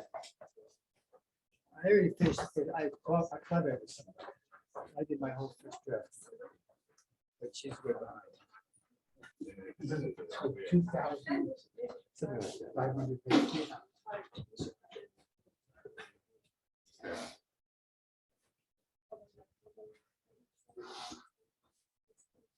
Believe it or not, the Chinese pay for Hebrew translation. Oh, really? Chinese government? Yeah. We don't really get much money, a little bit, but the publisher gets it, it makes it possible for the publisher. Yeah. So that's. So the Chinese government feels, culture people feel that they don't care if anyone in China's going to read it or not, they want to own it.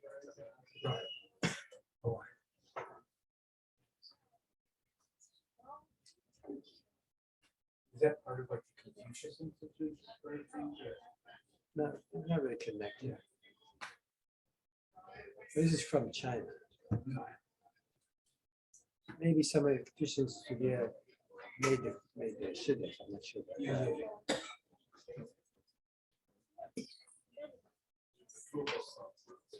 It's a group of songs. You ask that.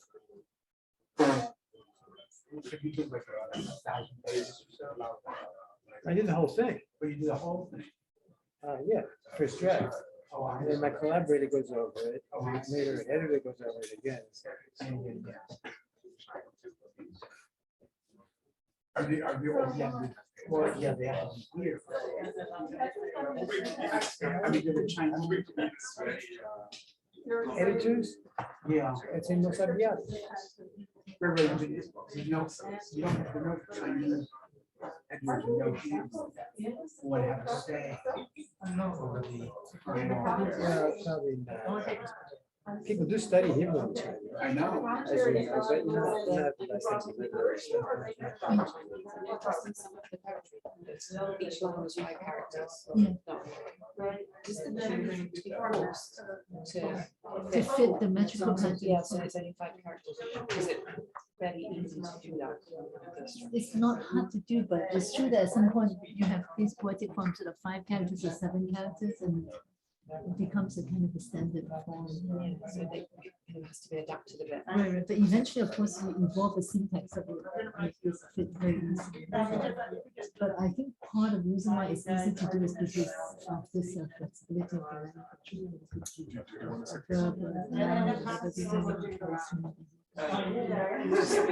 Looking at every line, that's pretty impressive.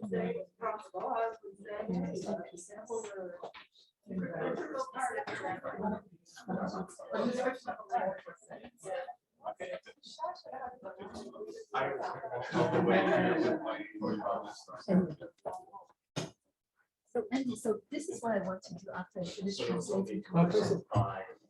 Hibiscus for food. Rule is how In conventional translations, that's what we have. But I it's love more like a tropical thing. Food is not.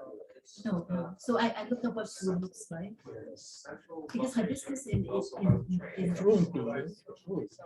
It's also different. because hibiscus is this bright red flower out there, right? So it's a really unfortunate association. But when I look it up, it does say hibiscus. Yeah, that's the official translation. Of this particular flower, but it looks like this.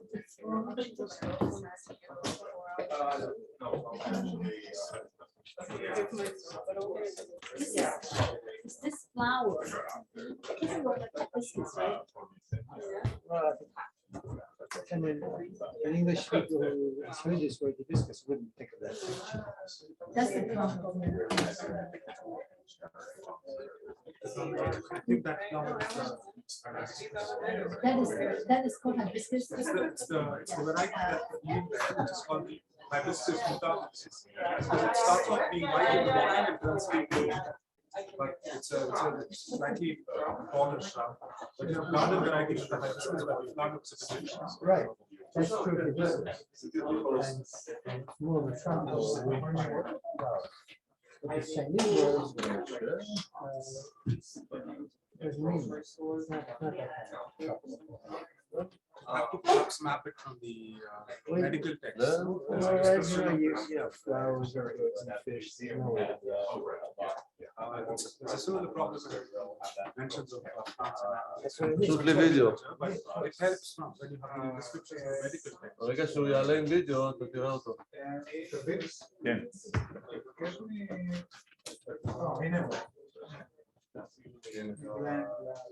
Yeah, and I'm translating the same level. עכשיו הוא עובד במיוטיוב. I just don't know what to do at this point. Go online and get a Latin text for it.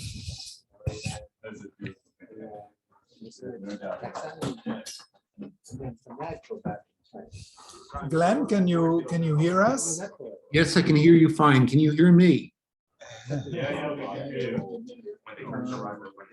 Just a moment. Does he have a speaker?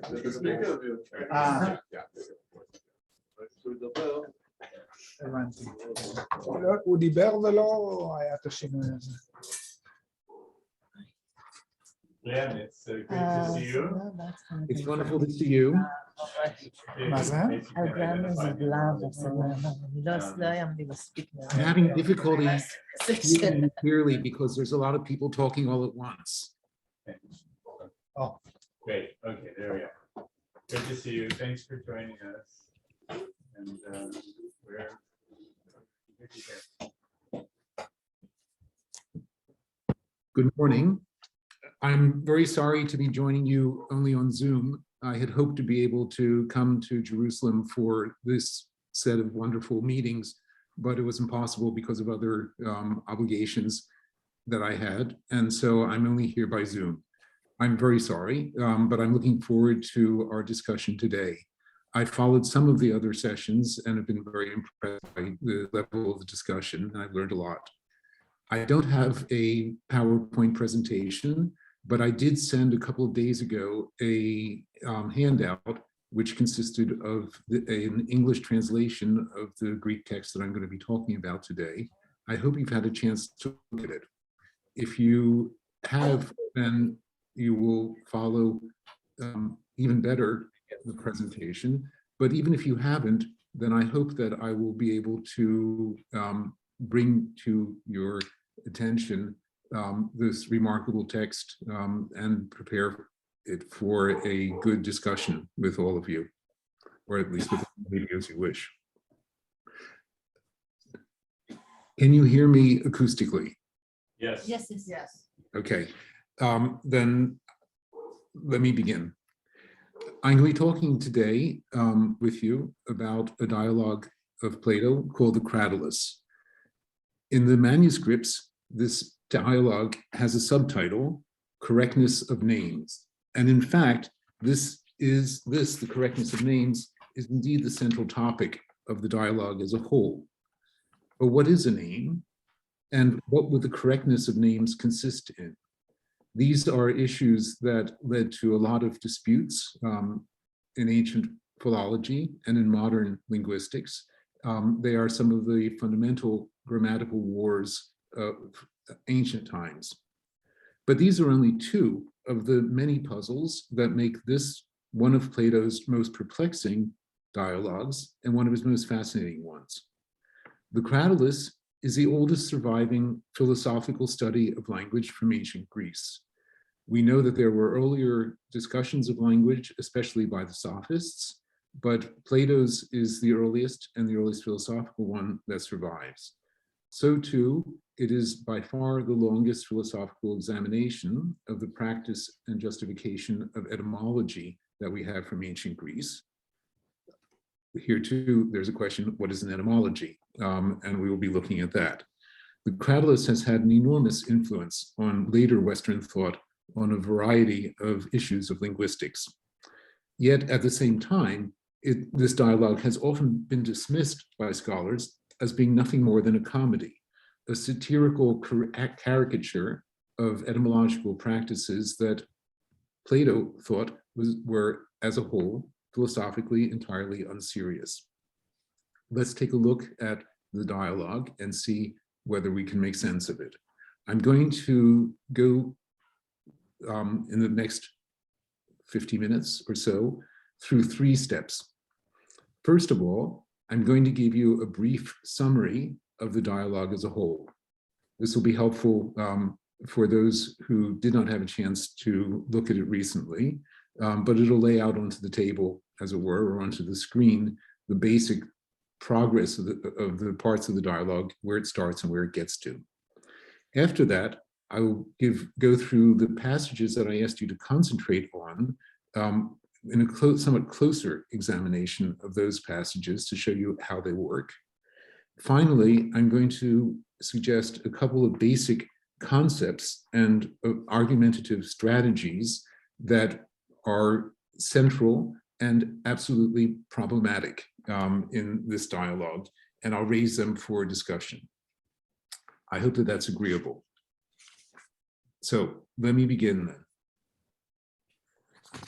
As the dialogue starts, the proponents of two opposing extreme positions, namely Hermogenes and Cratylus, have reached an impasse in a conversation they've been having about the correctness of names.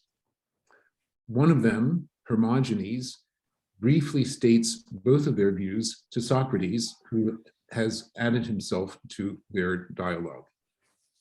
Both Hermogenes, who was a prominent and deeply loyal friend of Socrates, and Cratylus, who was a notoriously extreme follower of Heraclitus's doctrine of flux and is reported to have been an important early influence on Plato.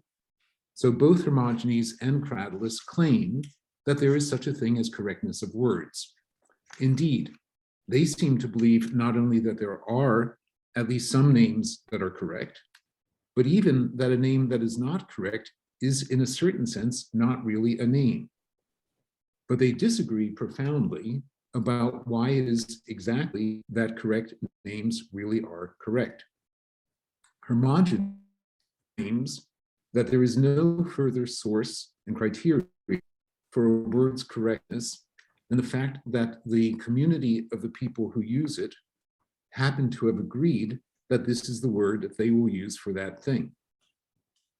While Cratylus maintains that if a word is correct, it is correct by nature, independently of any merely human convention.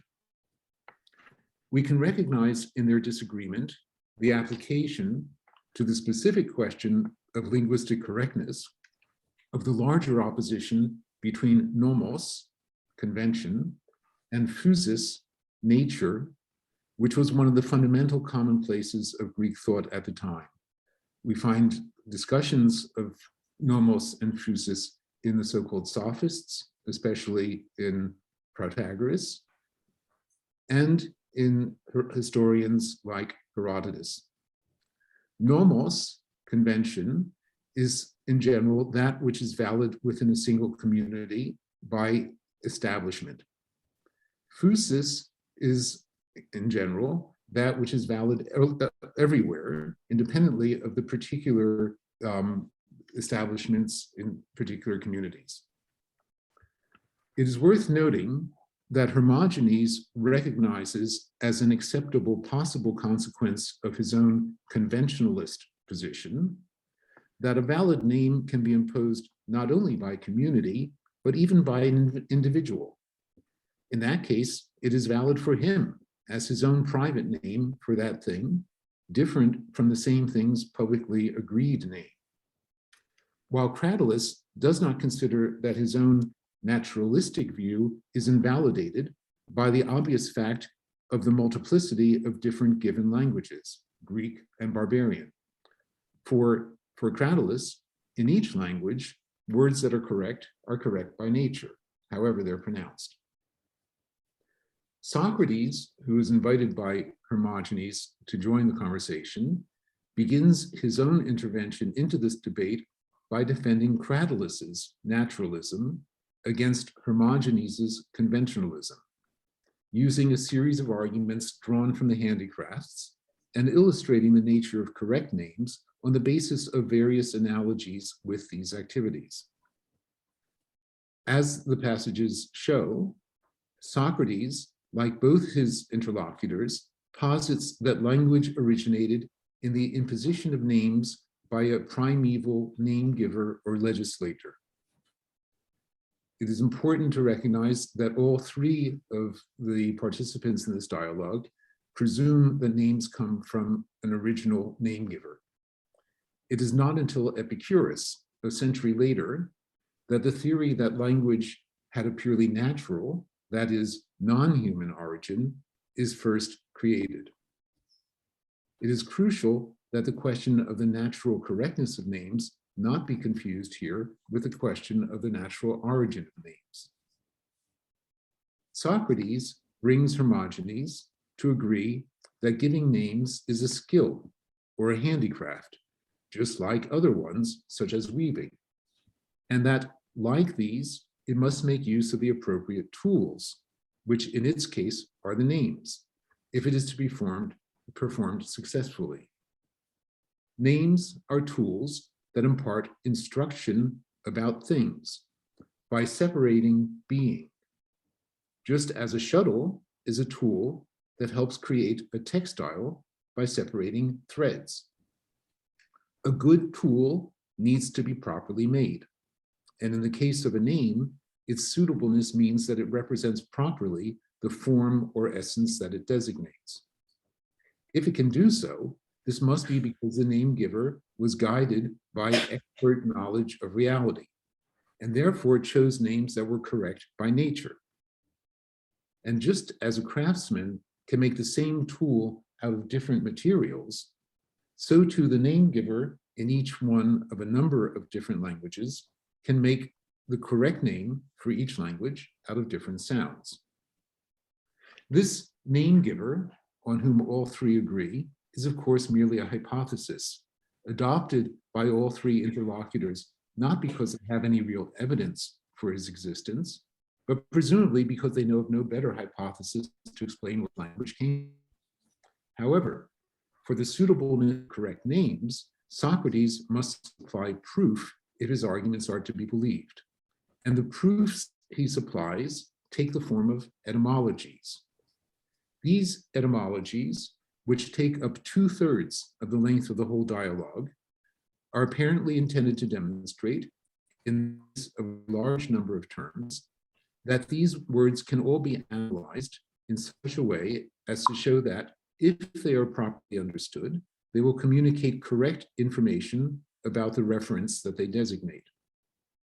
Socrates begins with the names found in Homer's epics, then goes on to the names of other gods, and proceeds to terms associated with physics, ethics, logic, and ontology, which he interprets as representing everything as being in flux. He concludes by proposing that there are basic names too, out of the combination of which the longer ones are constituted, and that these basic names themselves derive their own meaning from primary sounds, that is, the individual letters of the Greek alphabet, which imitate their reference acoustically. At the end of the section, Socrates presents the etymological lexicon he has just produced to Cratylus as a gift that confirms the naturalist position, and Cratylus accepts it gratefully. But at the end of this dialogue, Socrates ends up questioning fundamentally the philosophical value of the etymological gift he has presented to Cratylus. Having dismantled Hermogenes' conventionalist position in the first part of the dialogue, Socrates goes on in its conclusion to refute Cratylus's naturalist view. It turns out that etymologies can indeed tell us what the inventors of words thought about the reality which they were teaching us, but not whether or not what they thought was correct. To find out about those realities themselves, we must study them, and not the words that more or less correctly designate them. That's how the dialogue gets from the beginning to the end. And let me ask you at this point if you have any questions, or if we can look a little bit more closely at the sections that I asked you to take a look at. If not, then let us take a look at them. The three sections that I asked you to focus on examine in order the three basic themes in which the correctness of names is argued in this dialogue. The first one is nature versus convention. The second one is etymology. And the third one is the usefulness of language for philosophy. So let me ask you to turn to the beginning of the dialogue, which is on page 102 in the handout. It's the beginning of section 1. It begins with Hermogenes asking Cratylus if they should let Socrates here join our discussion. The suggestion is that there's a preceding discussion between Hermogenes, who has one position, and Cratylus, who has the opposite position, which has come to an impasse. They can't go any further on their own, so they introduce Socrates into it.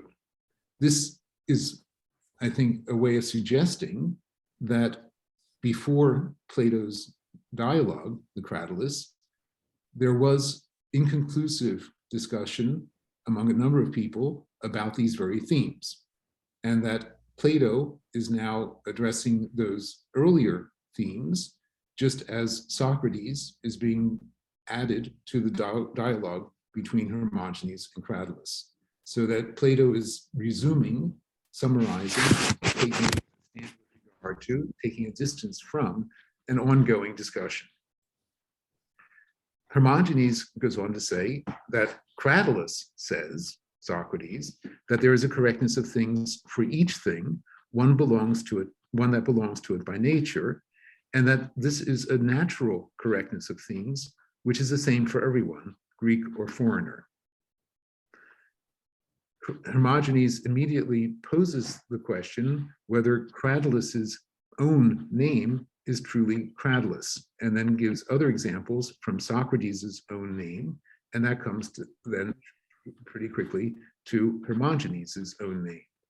We will see in a little bit that the names of persons play a crucial role in this whole discussion.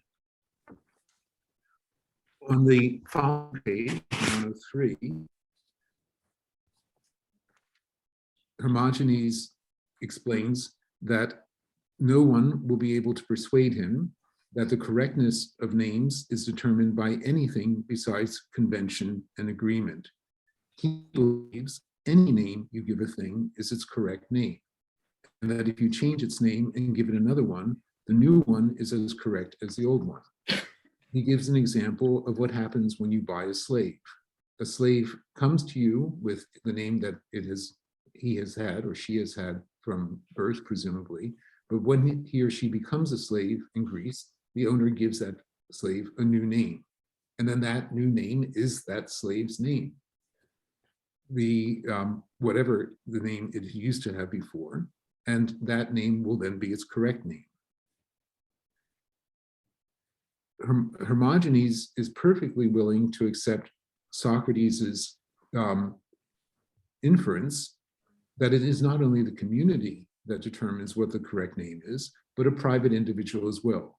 Whatever a private person calls a thing is that thing's name, at least for that private person. It's its private name, whatever public name the community agrees to call it. At the bottom of the page, Socrates points out that Hermogenes' view that any name you give is the right one for you is the linguistic correlate to the famous doctrine of the sophist Protagoras, namely that man is the measure of all things, and that things are to me as they appear to me, and they are to you as they appear to you. This notion of Protagoras is one that Socrates found inimical to not only his philosophy, but to human thought, because if that were the case, then whatever people thought was right for them, and there's no way that you could possibly learn anything or be wrong about anything or increase your knowledge about anything or show that somebody else was mistaken. So it's not surprising on the next page, on page 104, that Socrates easily brings Hermogenes to recognize that he certainly doesn't want to accept Protagoras' view that everything is just as you say that it is, or as it appears to you, because if that were the case, as he says in the middle of the page, you, Hermogenes, strongly believe, it seems to me, that if wisdom exists, and foolishness likewise, then Protagoras cannot be telling the truth. After all, if what each person believes to be true is true for him, then no one can truly be wiser than anyone else. Both Hermogenes and Socrates agree, towards the bottom of that page, that things have some fixed being or essence of their own. They are not in relation to us and are not made to fluctuate by how they appear to us. They are by themselves in relation to their own being or essence, which is theirs by nature. This is the familiar Platonic doctrine of the forms or essences, which exist independently of their particular instantiations and are permanent and exist by nature, and which it is the business of the philosopher to try to approach in understanding. The next step in Socrates' argument, towards the bottom of page 104, is to say that if things have this nature, then so too actions must as well. And that an action's performance will accord with the action's own nature and not with just what we believe. He gives examples of cutting and of weaving, and these must be done, if they're to be done correctly, in terms of nature, the nature of the thing that you're cutting or weaving, rather than simply as it appears to you.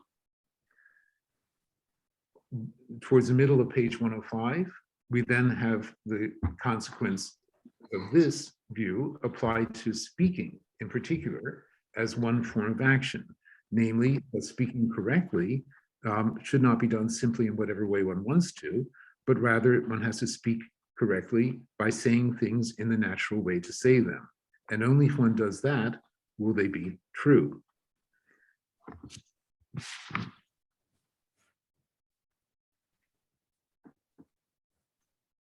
This leads him in the middle of page 106 to the consequence that if we are to be consistent with what we said previously, we cannot name things as we choose. Rather, we must name them in the natural way for them to be named and with a natural tool for naming them. That way we'll accomplish something and succeed in naming. Otherwise, we won't. And Hermogenes, with some reluctance, accepts this conclusion, which undermines his conventionalist position and seems to corroborate the naturalist position of Cratylus. For the rest of that page, page 106, Socrates indicates that a name is a tool, just like other kinds of tools. And on the top of the following page 107, he indicates that the point of the name is to instruct people about what things are by dividing them from one another according to their nature. Just as a shuttle is a tool for dividing warp and woof, a name is a tool for giving instruction. That is to say, for dividing being. He indicates at the bottom of that page 7 that the names have been established by rule setters or lawgivers. And at the top of the next page, 108, he says that the name giver had embodied the essence of things as he understood them in sounds. Those were the tools that he made. In the middle of that page, 108, when a craftsman discovers the type of tool that is naturally suited for a given type of work, he must embody it in the material out of which he is making the tool. He mustn't make the tool in whatever way he happens to choose, but in the natural way. And a little bit below on the same page, so mustn't a rule setter also know how to embody in sounds and syllables the name naturally suited to each thing? And if he is to be an authentic giver of names, mustn't he, in making and giving each name, look to what a name itself is? And if different rule setters do not make each name out of the same syllables, we mustn't forget that different blacksmiths who are making the same tool for the same type of work don't all make it out of the same iron. But as long as they give it the same form, even if that form is embodied in different iron, the tool will be correct, whether it is made in Greece or abroad. Isn't that so? That means that it will be naturally correct if it's a Greek word or a barbarian word, whatever its sounds are, as long as it represents the nature of what it is indicating. Finally, on the next page, Socrates establishes in the middle that the person who will be able to tell if the word has been chosen correctly is a dialectician, someone who can ask and answer questions. And of course, this is the fundamental definition of the philosopher for Plato, and the fundamental embodiment of it is Socrates, so that we can see that Socrates is indicating but only a philosopher like himself can tell whether the words are correct or not. He still doesn't say how they're going to be correct and how he's going to show that. That's the end of the first section, which I'd asked you to take a look at. In the following pages, which I didn't ask you to take a look at, Socrates begins to establish how one could tell how a name is correct or not. And his starting point is the well-known phenomenon that there are passages in Homer in which Homer says that the gods call someone or something by one name, whereas humans call it by another. So if Socrates reasons, if the gods have one name for it and the humans have another, then surely the god's name is going to be the more correct one. And it will be possible to assess in the difference between the correct and the false one, between the divine and the human one, the difference between the more correct and the less correct one. He points out then that it doesn't matter if syllables or letters are added or subtracted to a word, as long as the essence of the meaning is denoted correctly. With that, we arrive at the second section that I asked you to look at, which begins on page 112 at the bottom.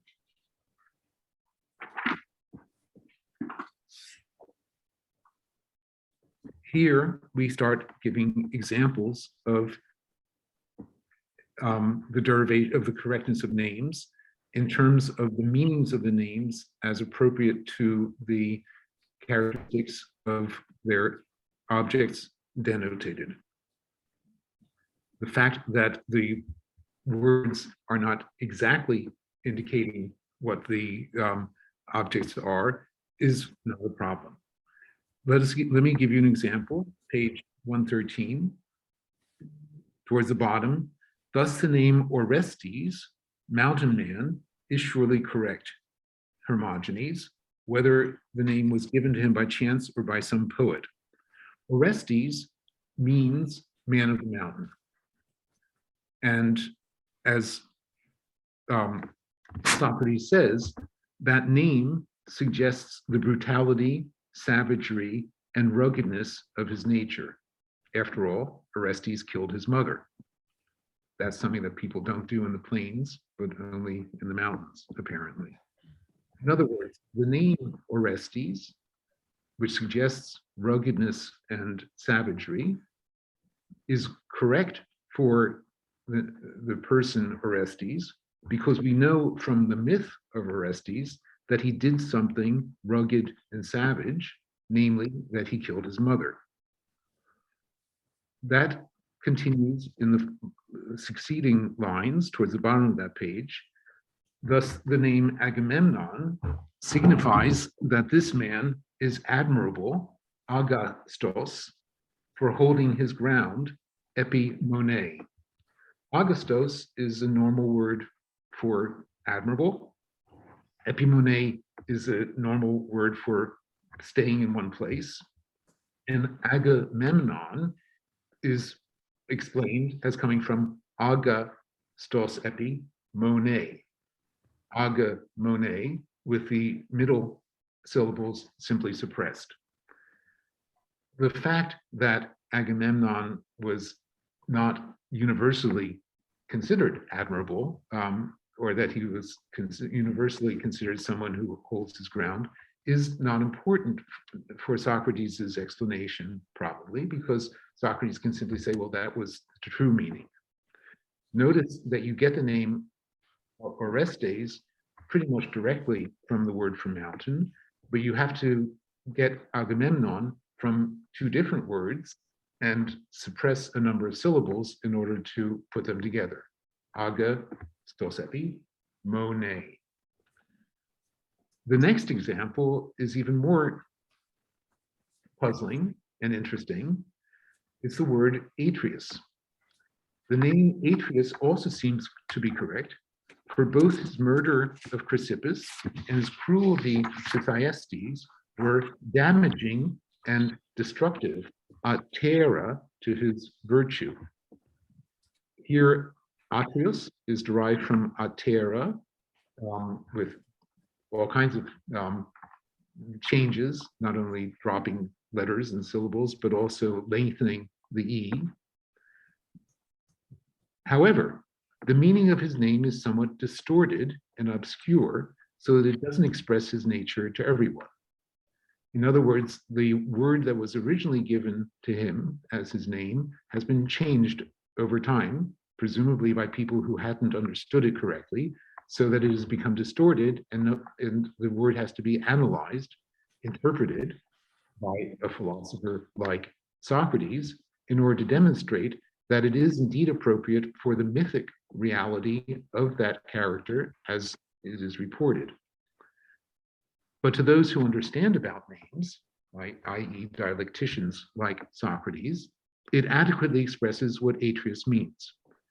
For whether the name accords with his stubbornness, Atreus, or his boldness, Atrestos, or his destructiveness, Ateros, it is correctly given to him.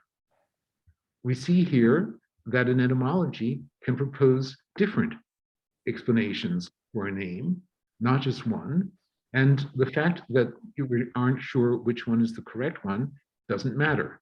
The correctness is not a matter of one being correct and all the others being mistaken. The correctness derives from the fact that you can find explanations, however many you want to, and if you can't tell which one is the right one, it doesn't matter, as long as we can hope that all of them express true aspects of the nature. The same with talentos, a little bit later, on that page in the middle.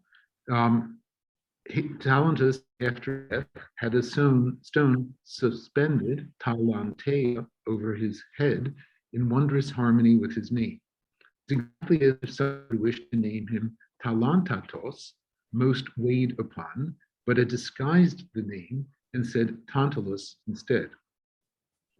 In the following lines, Socrates gives an explanation for the most important of the Greek gods, Zeus, for whom there were two declensions available in Greece, one of which gave the accusative as Zena, and the other which gave it as Dia. This is a familiar problem for ancient Greek scholarship. The solution that Socrates gives is that both names are correct because Zeus gives life, Zena, and it is through Zeus, Di-Han, that life, Zain, is available for all creatures. So both of the separate declensions are correct. Let me point out that at the top of 115, Socrates himself expresses a certain puzzlement about the wisdom that he has been imparting and which he was inspired by, and suggests that he doesn't know where the wisdom has come from and he's not sure how long it will last. Hermogenes' reply, indeed, Socrates, you do seem to me to be exactly like a prophet who has suddenly been inspired to deliver oracles, suggests that we should be a little bit skeptical about the truthfulness of the individual etymologies that, that Socrates is proposing. Indeed, he says towards the middle of the page, Socrates, today we'll use this wisdom and finish our examination of names, but tomorrow, if the rest of you agree, we will exercise it and purify ourselves. So there's a suggestion that there's a limitation to its validity.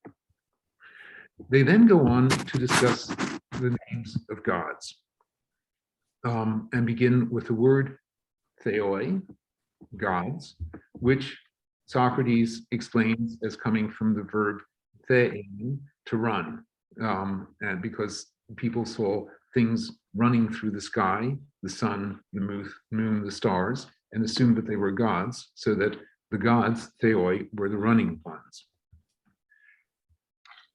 After this, he goes on to daimons and to heroes and to human beings.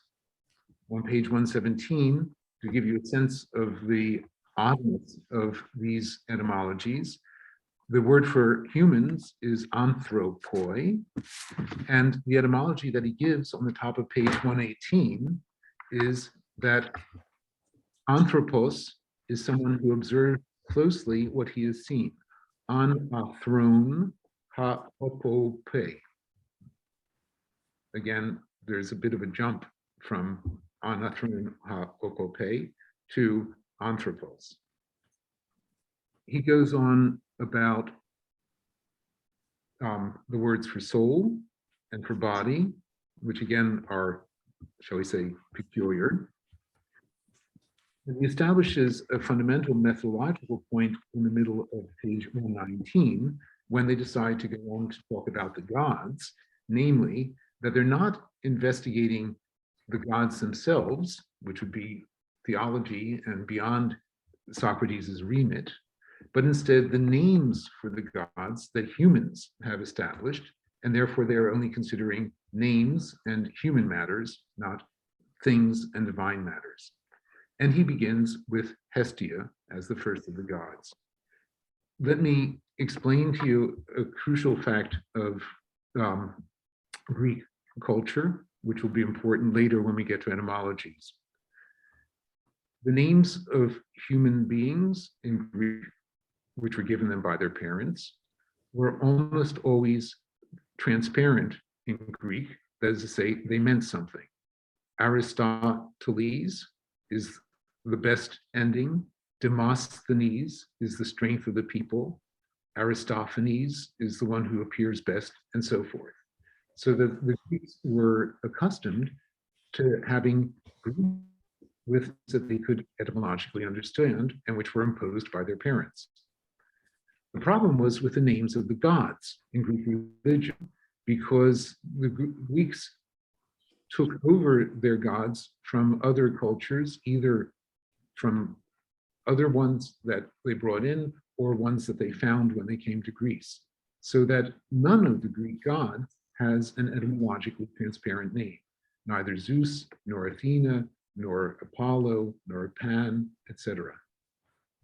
The result is that the Greeks were perplexed by the names of their gods and invented etymology as a way to understand them.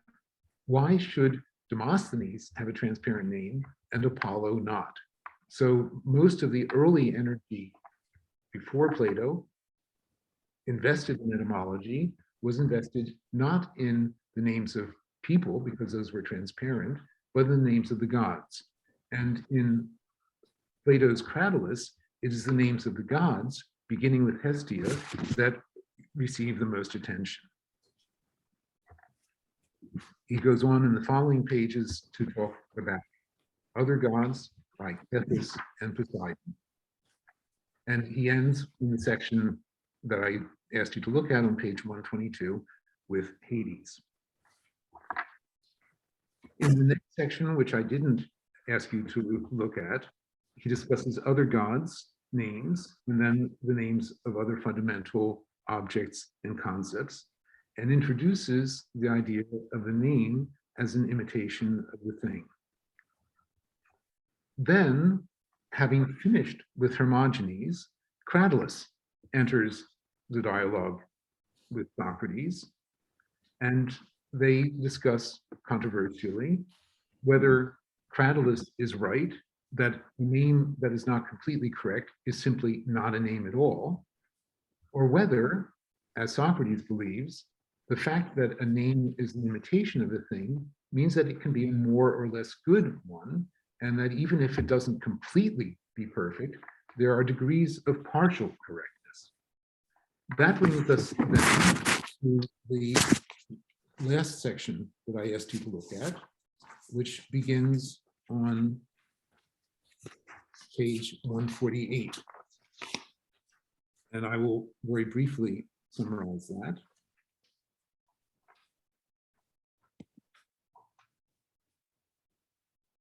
On the top of page 149, Socrates says, so even if a name doesn't include all the appropriate letters, it will still describe the thing if it includes its pattern.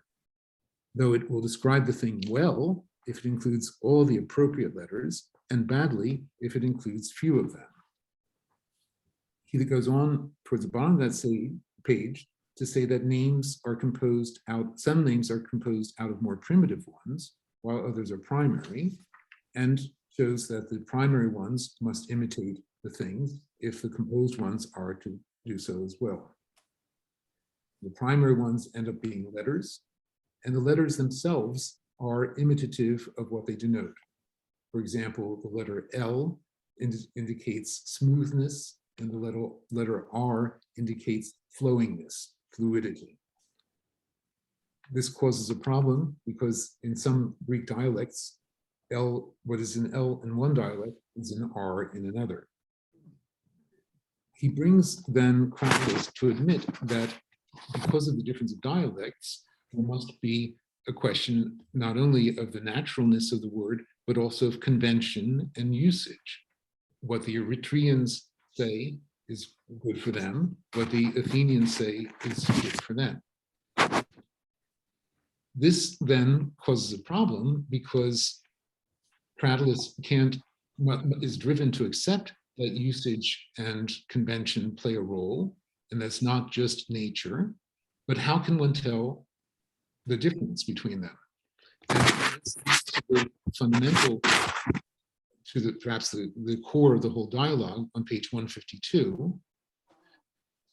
Socrates says, but don't you see, Cratylus, towards the beginning, that anyone who investigates things by taking names as his guide and looking into their meanings runs no small risk of being deceived?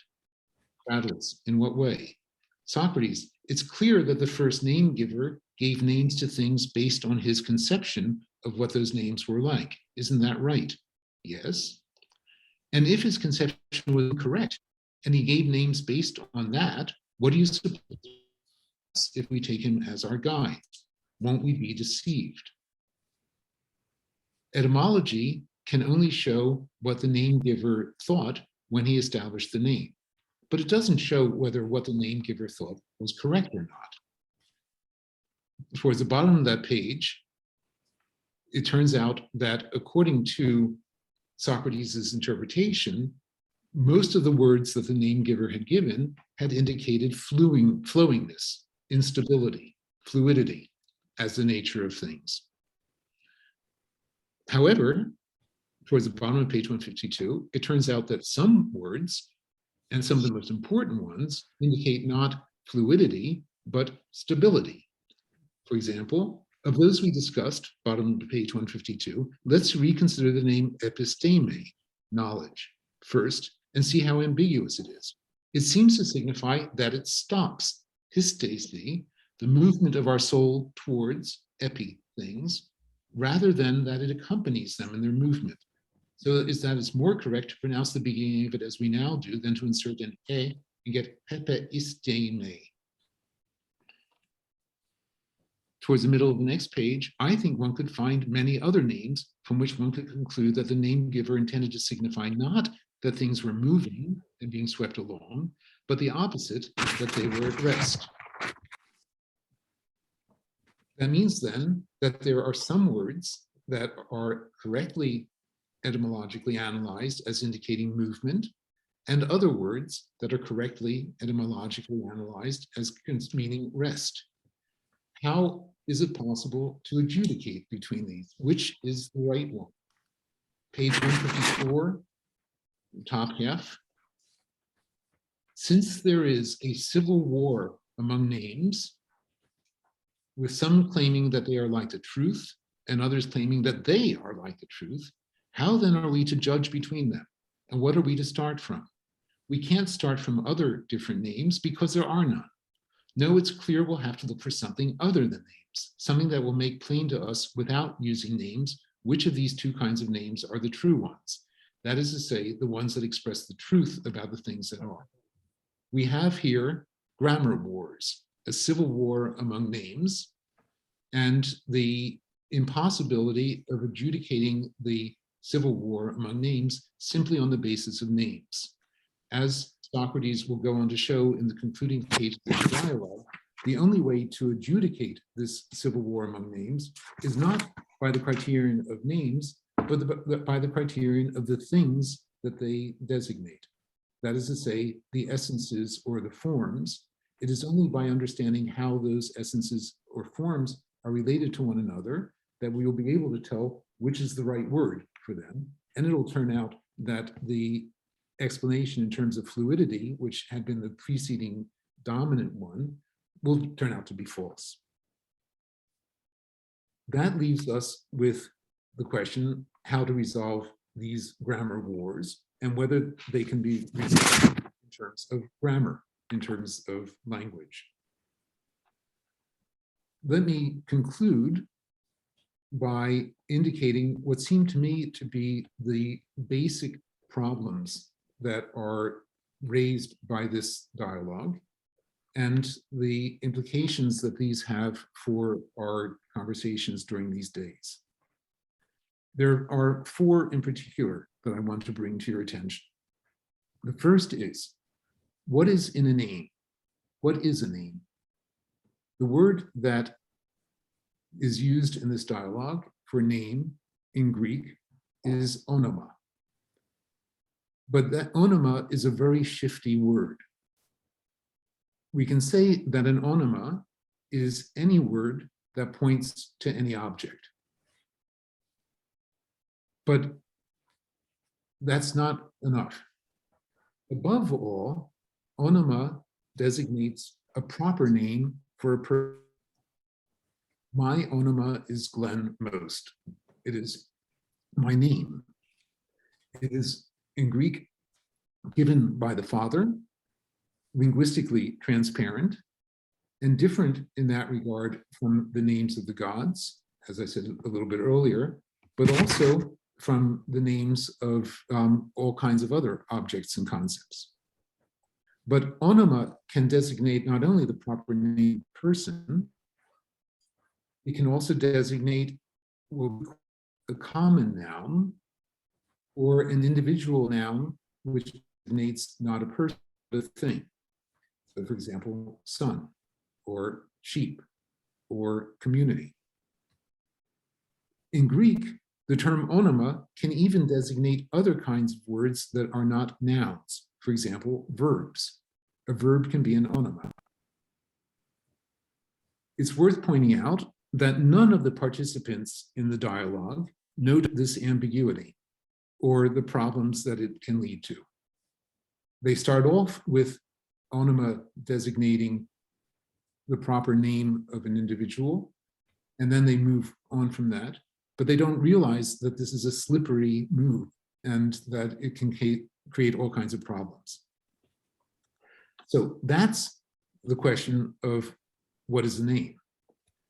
The second issue that I want to raise is what is meant by the correctness of names. Nowadays, linguistic correctness is generally understood as being a matter of avoiding errors of orthography, lexical choice, or syntax with regard to the established rules of a given natural language. But the participants in this dialogue have something else in mind. They mean by the correctness of language, the relation by which words, especially but not only proper names and other kinds of nouns, designate the realities to which they correspond. Do words in themselves indicate things correctly? And if they do, how is this to be explained? So this correctness not with regard to the linguistic rules of a given natural language, but with regard to what the words designate. Are the words correct in designating those? All of the participants in this dialogue accept that there is such a thing as correctness of names. Either a name is correct or it's incorrect, and if it's incorrect, some people in the dialogue think, well, then it's not a name at all. No one questions the basic assumption that there is such a thing as correctness of names. That is interesting.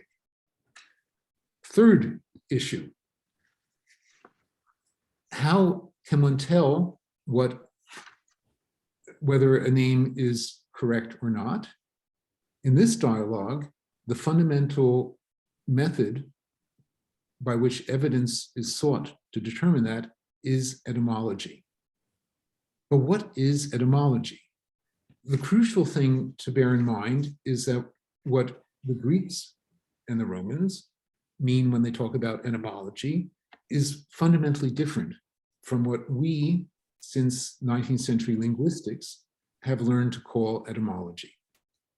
Etymology has been both a widespread scholarly practice and also a popular non-professional activity, and not only in ancient times, but also in modern ones.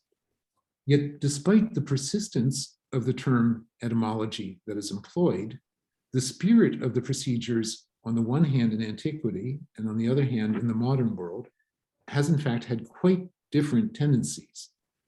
The etymology of the term etymology, from etymo, true, and logos, word or discourse, suggests an investigation of the truth of words.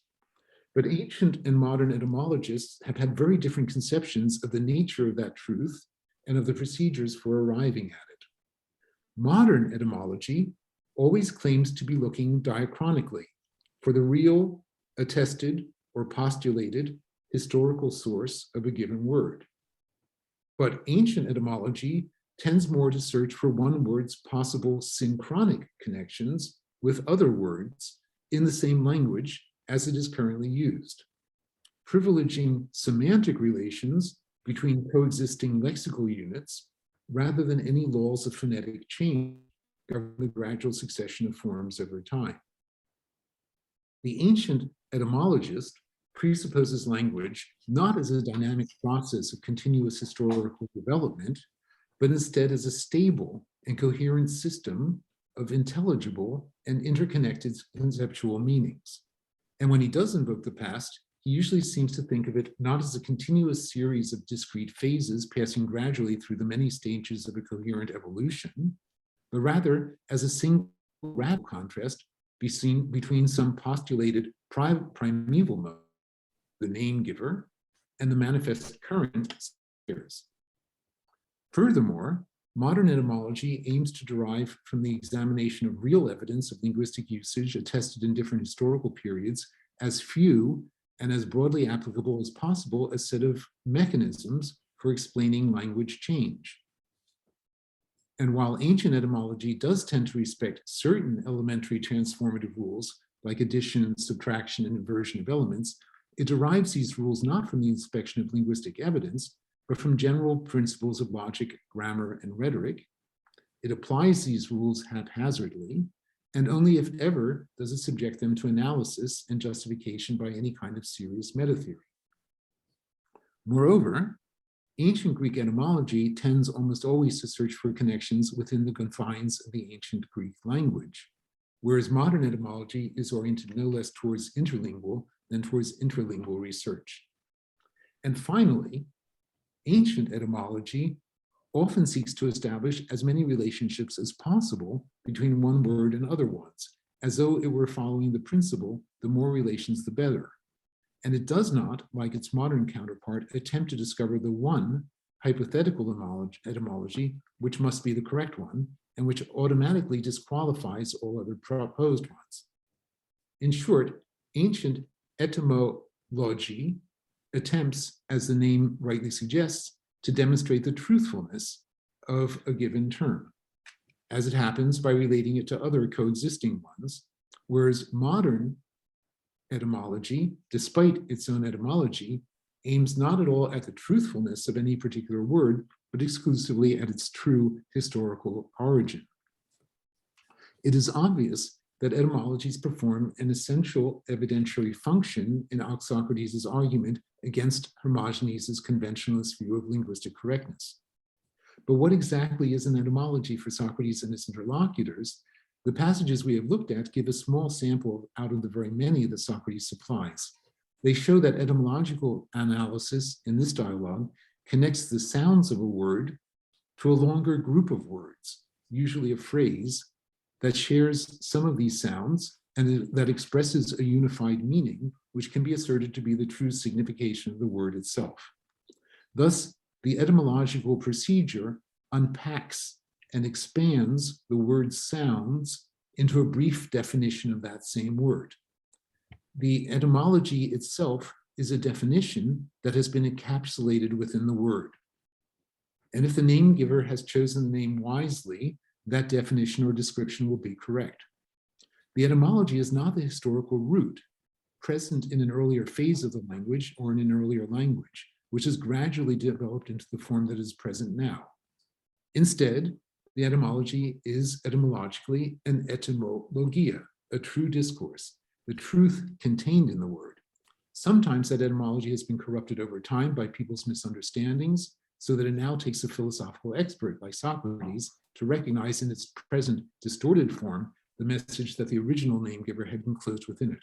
But such corruption is haphazard and follows no laws of historical development. In short, there are no strict rules that govern the association between a word and its etymology. Just about any likeness, however partial and arbitrary, will do. Some readers have reacted to the brilliant inventiveness of Socrates' etymologies with astonished admiration, others with exasperated irritation. Hermogenes himself politely expresses a certain disapproving incredulity. Finally, and with this I will conclude, the fourth question: how seriously are we supposed to take Socrates' etymologies? Let me answer by saying there are indeed moments of humor in the dialogue. And in modern times, Socrates' profusion of seemingly capricious etymologies has perplexed many interpreters. For long, this dialogue was to be merely comic, intended as a parody or caricature of sophistic etymological practices that Plato was thought to have found absurd, principally because his modern interpreters did. But in fact, etymology recurs elsewhere as a serious instrument of philosophical analysis in Plato's dialogues and in the philosophical writings of Plato's greatest student, Aristotle. And it would be extremely odd for an author to devote 2/3 of a dialogue to a practice that he considered to be completely useless. More recent scholarship has argued instead that Socrates takes etymology seriously in general as a practicing philosophical dignity, which is not to say that every single etymology offered in the dialogue is supposed to be taken at face value. But at the end of this dialogue, etymologies turn out, after all, for Socrates, not to be the best way to conduct philosophy. For their truthfulness depends upon the degree to which the name giver himself knew the truth of the matters he sought to communicate by their means. And this is something that we cannot know from the etymologies themselves, but only from philosophical investigation independently of etymologies.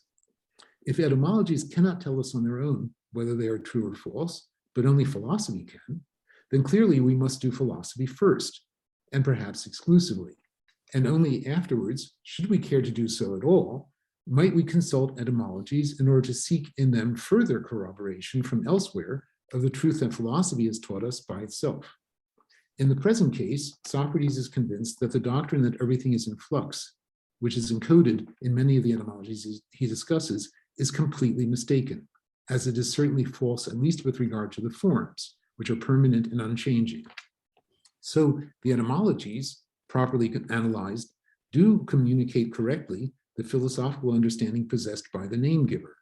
But it turns out that the name giver was deeply mistaken about some of the most important matters.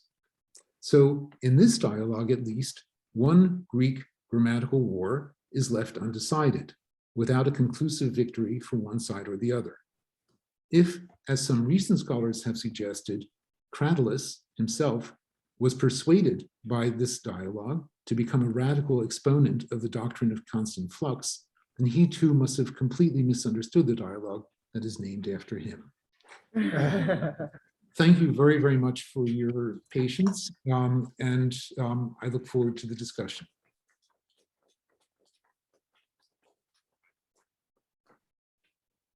Time for some questions.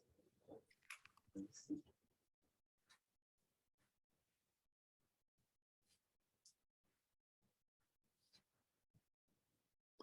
I see somebody in the bottom left of the table with a gray shirt and a mask on.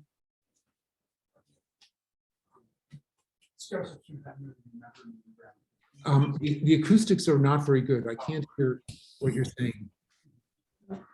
I don't know whether you remember me. We were on Igor D'Souza's dissertation committee together. Yes, of course. Hello. Joseph's turn. Yes. Does etymology, can it play any role for Hermogenes? Conventional account that's simply a matter of, the lawgivers, the name givers, arbitrary decision to call something by a certain name. No, Socrates invokes etymologies in order to show Hermogenes that Hermogenes is wrong and that Cratylus is right. That the whole point of etymology for Socrates is to show that there is a truthfulness in the word. And if the word is truthful, then it must correspond by its nature to the nature of what it is designating. Hermogenes would have been perfectly able to say that, that a word is accepted by convention and changes by convention, but that would not say anything about the truthfulness of the word. We can put it this way, if you want.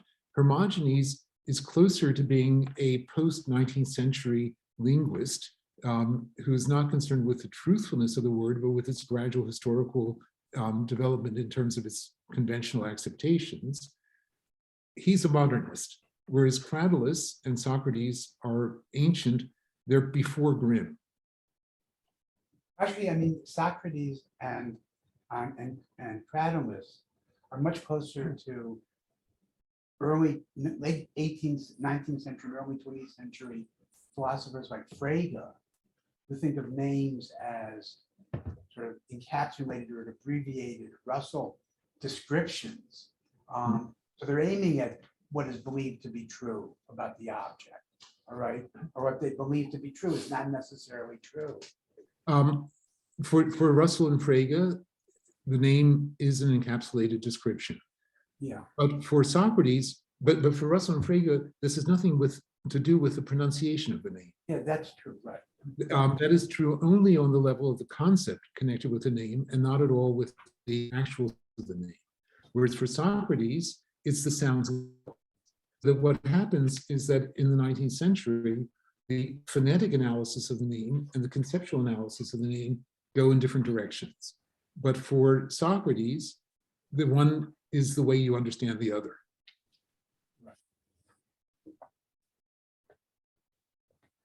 Thank you, Joseph.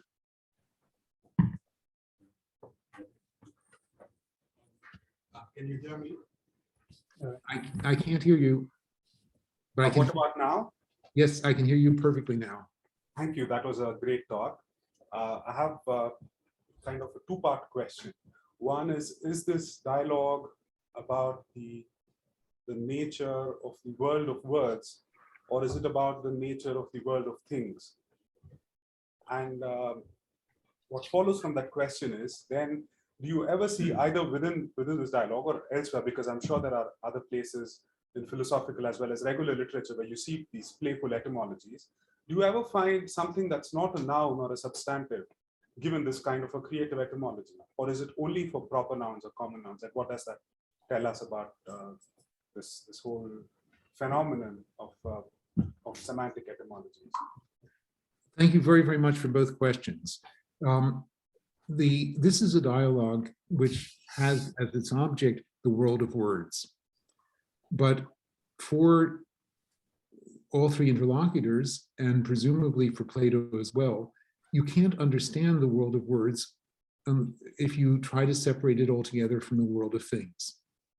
It is only in their relation to things that words are interesting for the author of this dialogue.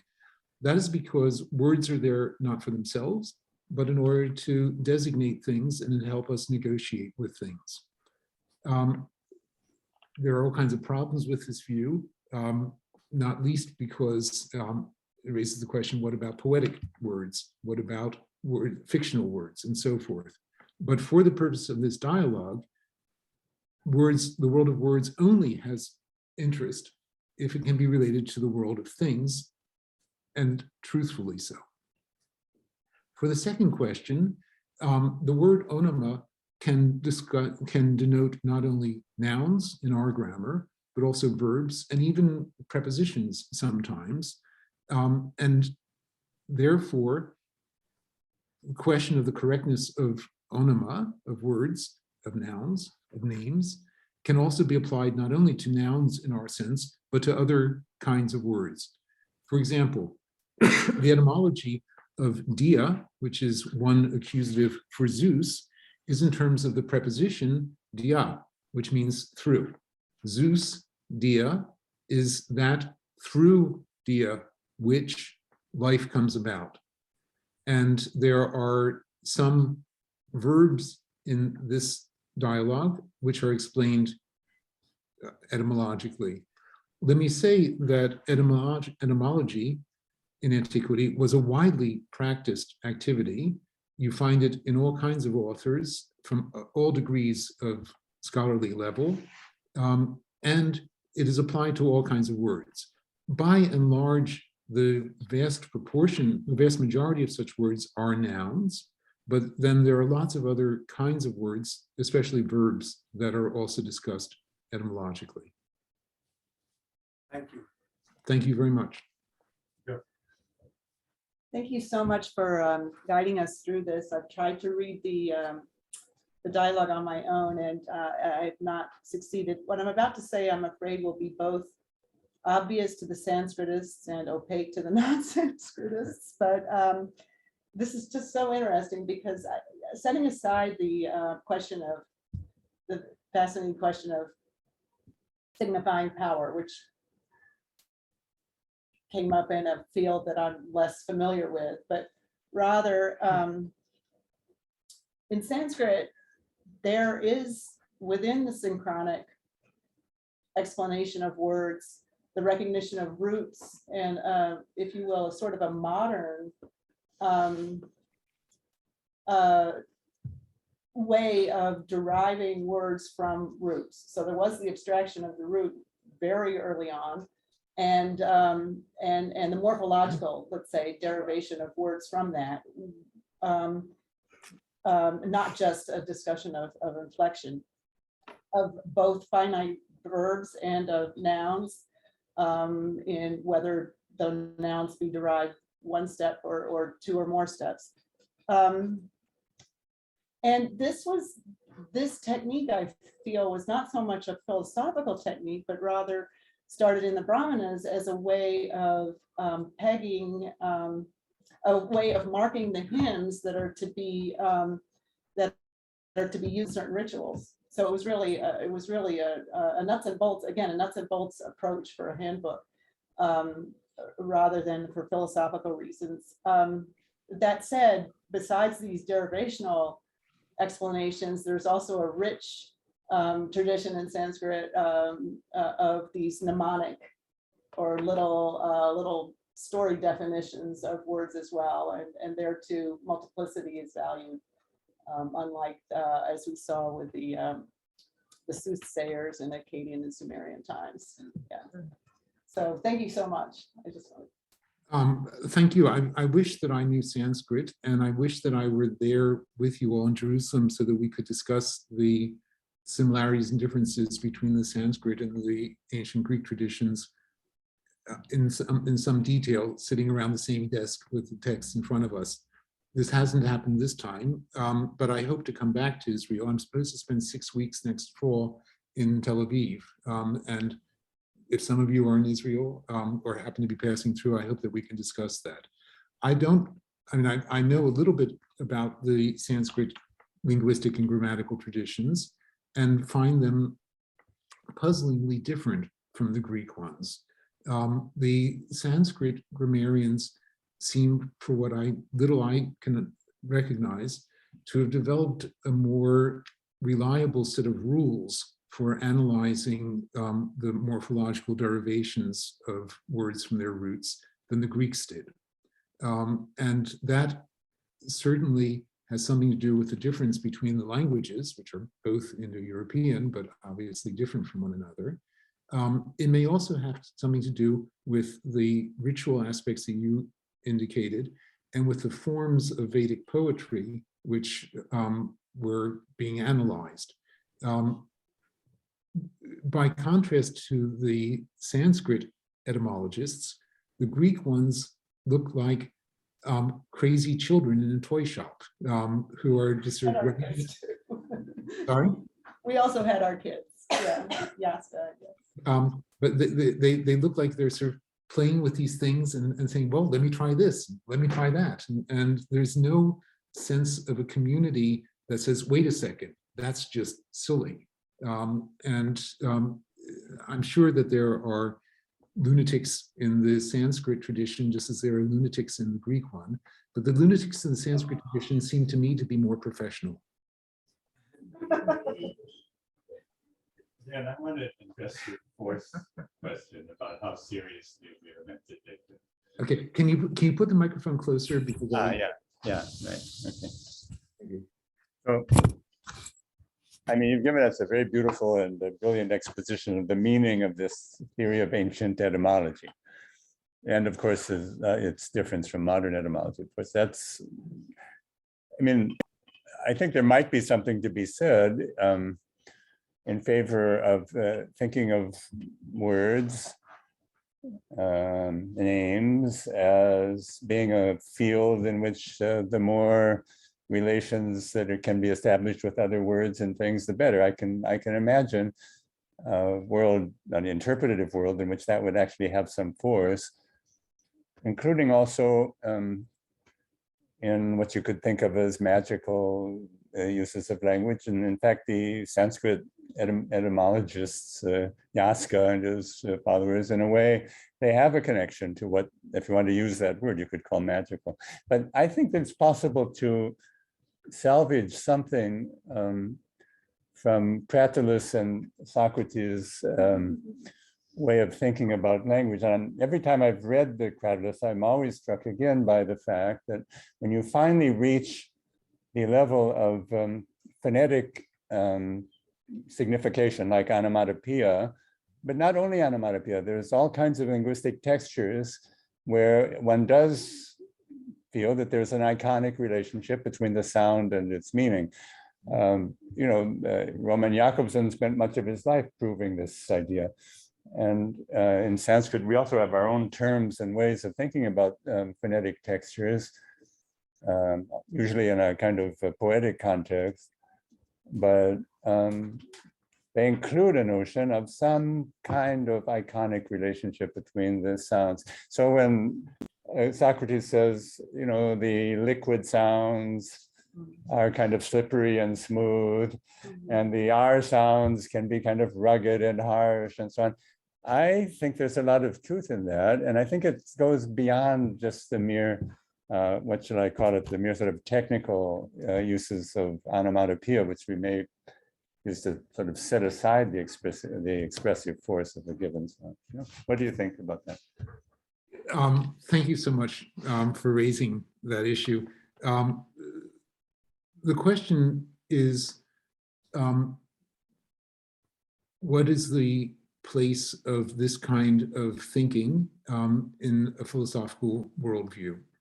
And I believe that Socrates is being used by Plato in order to demonstrate not only the charms of this kind of, let's say, magical thinking, but also its extraneousness to what for Plato would be a serious philosophical project.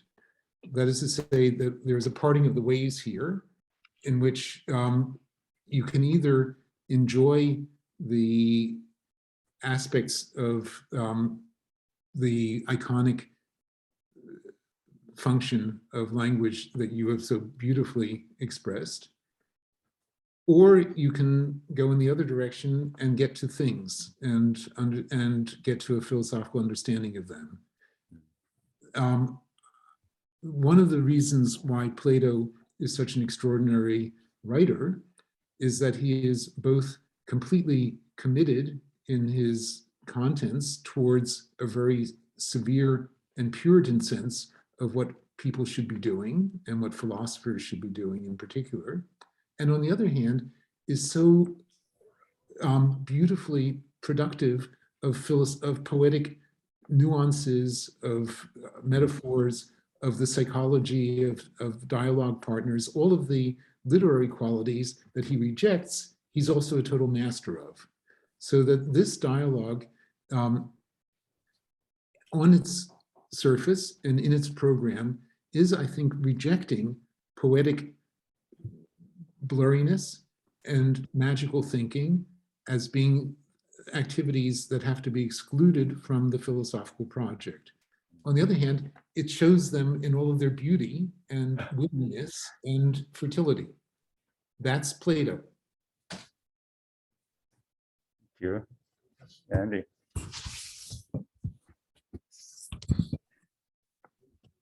One thing to talk about, investigate different modes of editing. Excuse me, could you put the microphone a little bit closer and address the microphone rather than me? It's one thing to investigate, as you've done so lucidly, the different modes of etymological practice and reasoning. It's another thing to go beyond that and say, how is it being used once you have it? To what extent, and I know this from several commentarial traditions that I work with, how is it used to build, to ground an argument, assuming this is a building block, and then going on from there based on the etymological foundation. Can you talk about how it appears in Greek philosophy? Yes, I can try. In philosophy, in general, etymologies are used only to corroborate philosophical theories that are argued for in other terms on their own. And then after you get to that point, then people will say, and this is also supported by the etymology of this or that. The notion is that etymology provides a kind of smoking gun argument, but only once you already have other kinds of proof. On its own, etymology is not reliable enough, and that's because there isn't a well-established set of rules that everybody agrees about that makes one etymology true and another false. So that if you start off with the etymology, people will say, well, that may be what you think, but the word could also be analyzed in such and such a way. So that after you've made an argumentation, you can then bring an etymology as apparent proof for it. That's in the philosophical tradition. There's another tradition in which etymology is very often used, and that's in grammatical studies, in which you show the student that words that are obscure or difficult have a meaning, are not simply arbitrary, but are part of a language. And in this case, there's a difference from the preceding one with philosophy, namely the philosophical etymology tends to say, this is the right etymology, because I've shown already by my argument that this must be the meaning. And to, by implication, exclude or devalue other possible etymological explanations. In the literary and pedagogical tradition, on the other hand, the more etymologies you can offer, the better. People just pile them on because they want to show not that one of them is right, but that language, and especially the Greek language, is a miracle of interconnectedness in which every word can be linked with every other one. And there's a network of meanings that the more you study the language and the more you study the great works written in it, you will come to understand better. I hope that answers your question.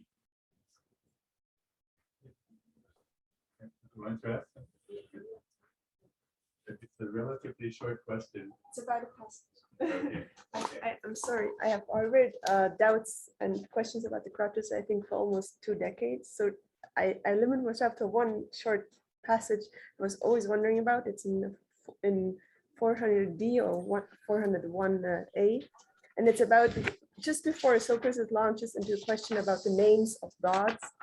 And he says, he says he's not going to ask about the physis of gods, not about what they are, but actually he's only going to ask about the doxa of human beings.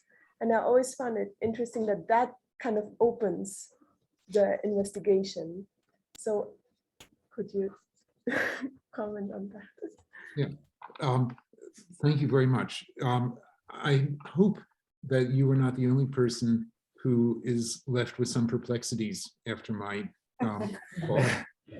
I have my own perplexities as well about the dialogue. What I was trying to do was to put onto the table problems that I thought would be of interest to the group as a whole. That is an extremely interesting passage that you cited, 401A, because because methodologically it justifies looking at the names as human inventions and wondering what the intentions were of the human beings who invented them, rather than looking at the things that they designate, namely the gods, or later the forms, as being ones beyond the scope of this investigation. It's bizarre because most of what Plato writes about is not words, but about the things, about the forms, and about gods. So that for him to have Socrates refuse to do that here is, I think, intimately connected with the choice to study words. Words are, for this dialogue, imposed by a human lawgiver, and therefore one can talk about them without answering about the things that they refer to. It's quite obvious from various points in this dialogue that Plato is attributing to Socrates the doctrine of the forms. And the forms are changeless and permanent, and therefore any theory that everything is in flux is going to be wrong, at least about them. But it's curious that the dialogue doesn't end up saying that the doctrine of fluidity is just mistaken. It says there are some words that are about motionlessness and there are some words that are about fluidity, and we can't decide that because we have to decide about first the doctrine of forms. It seems to me that the one methodological self-limitation that you've pointed us to in 401A is closely connected to the other methodological limitation at the end of the dialogue, in which Socrates says, we can't tell that on the basis of words. To do that, we have to look at things at the things themselves. So I think that in this dialogue, for the grammar war is left undecided. Ben, thank you very much. We're going to have to stop now.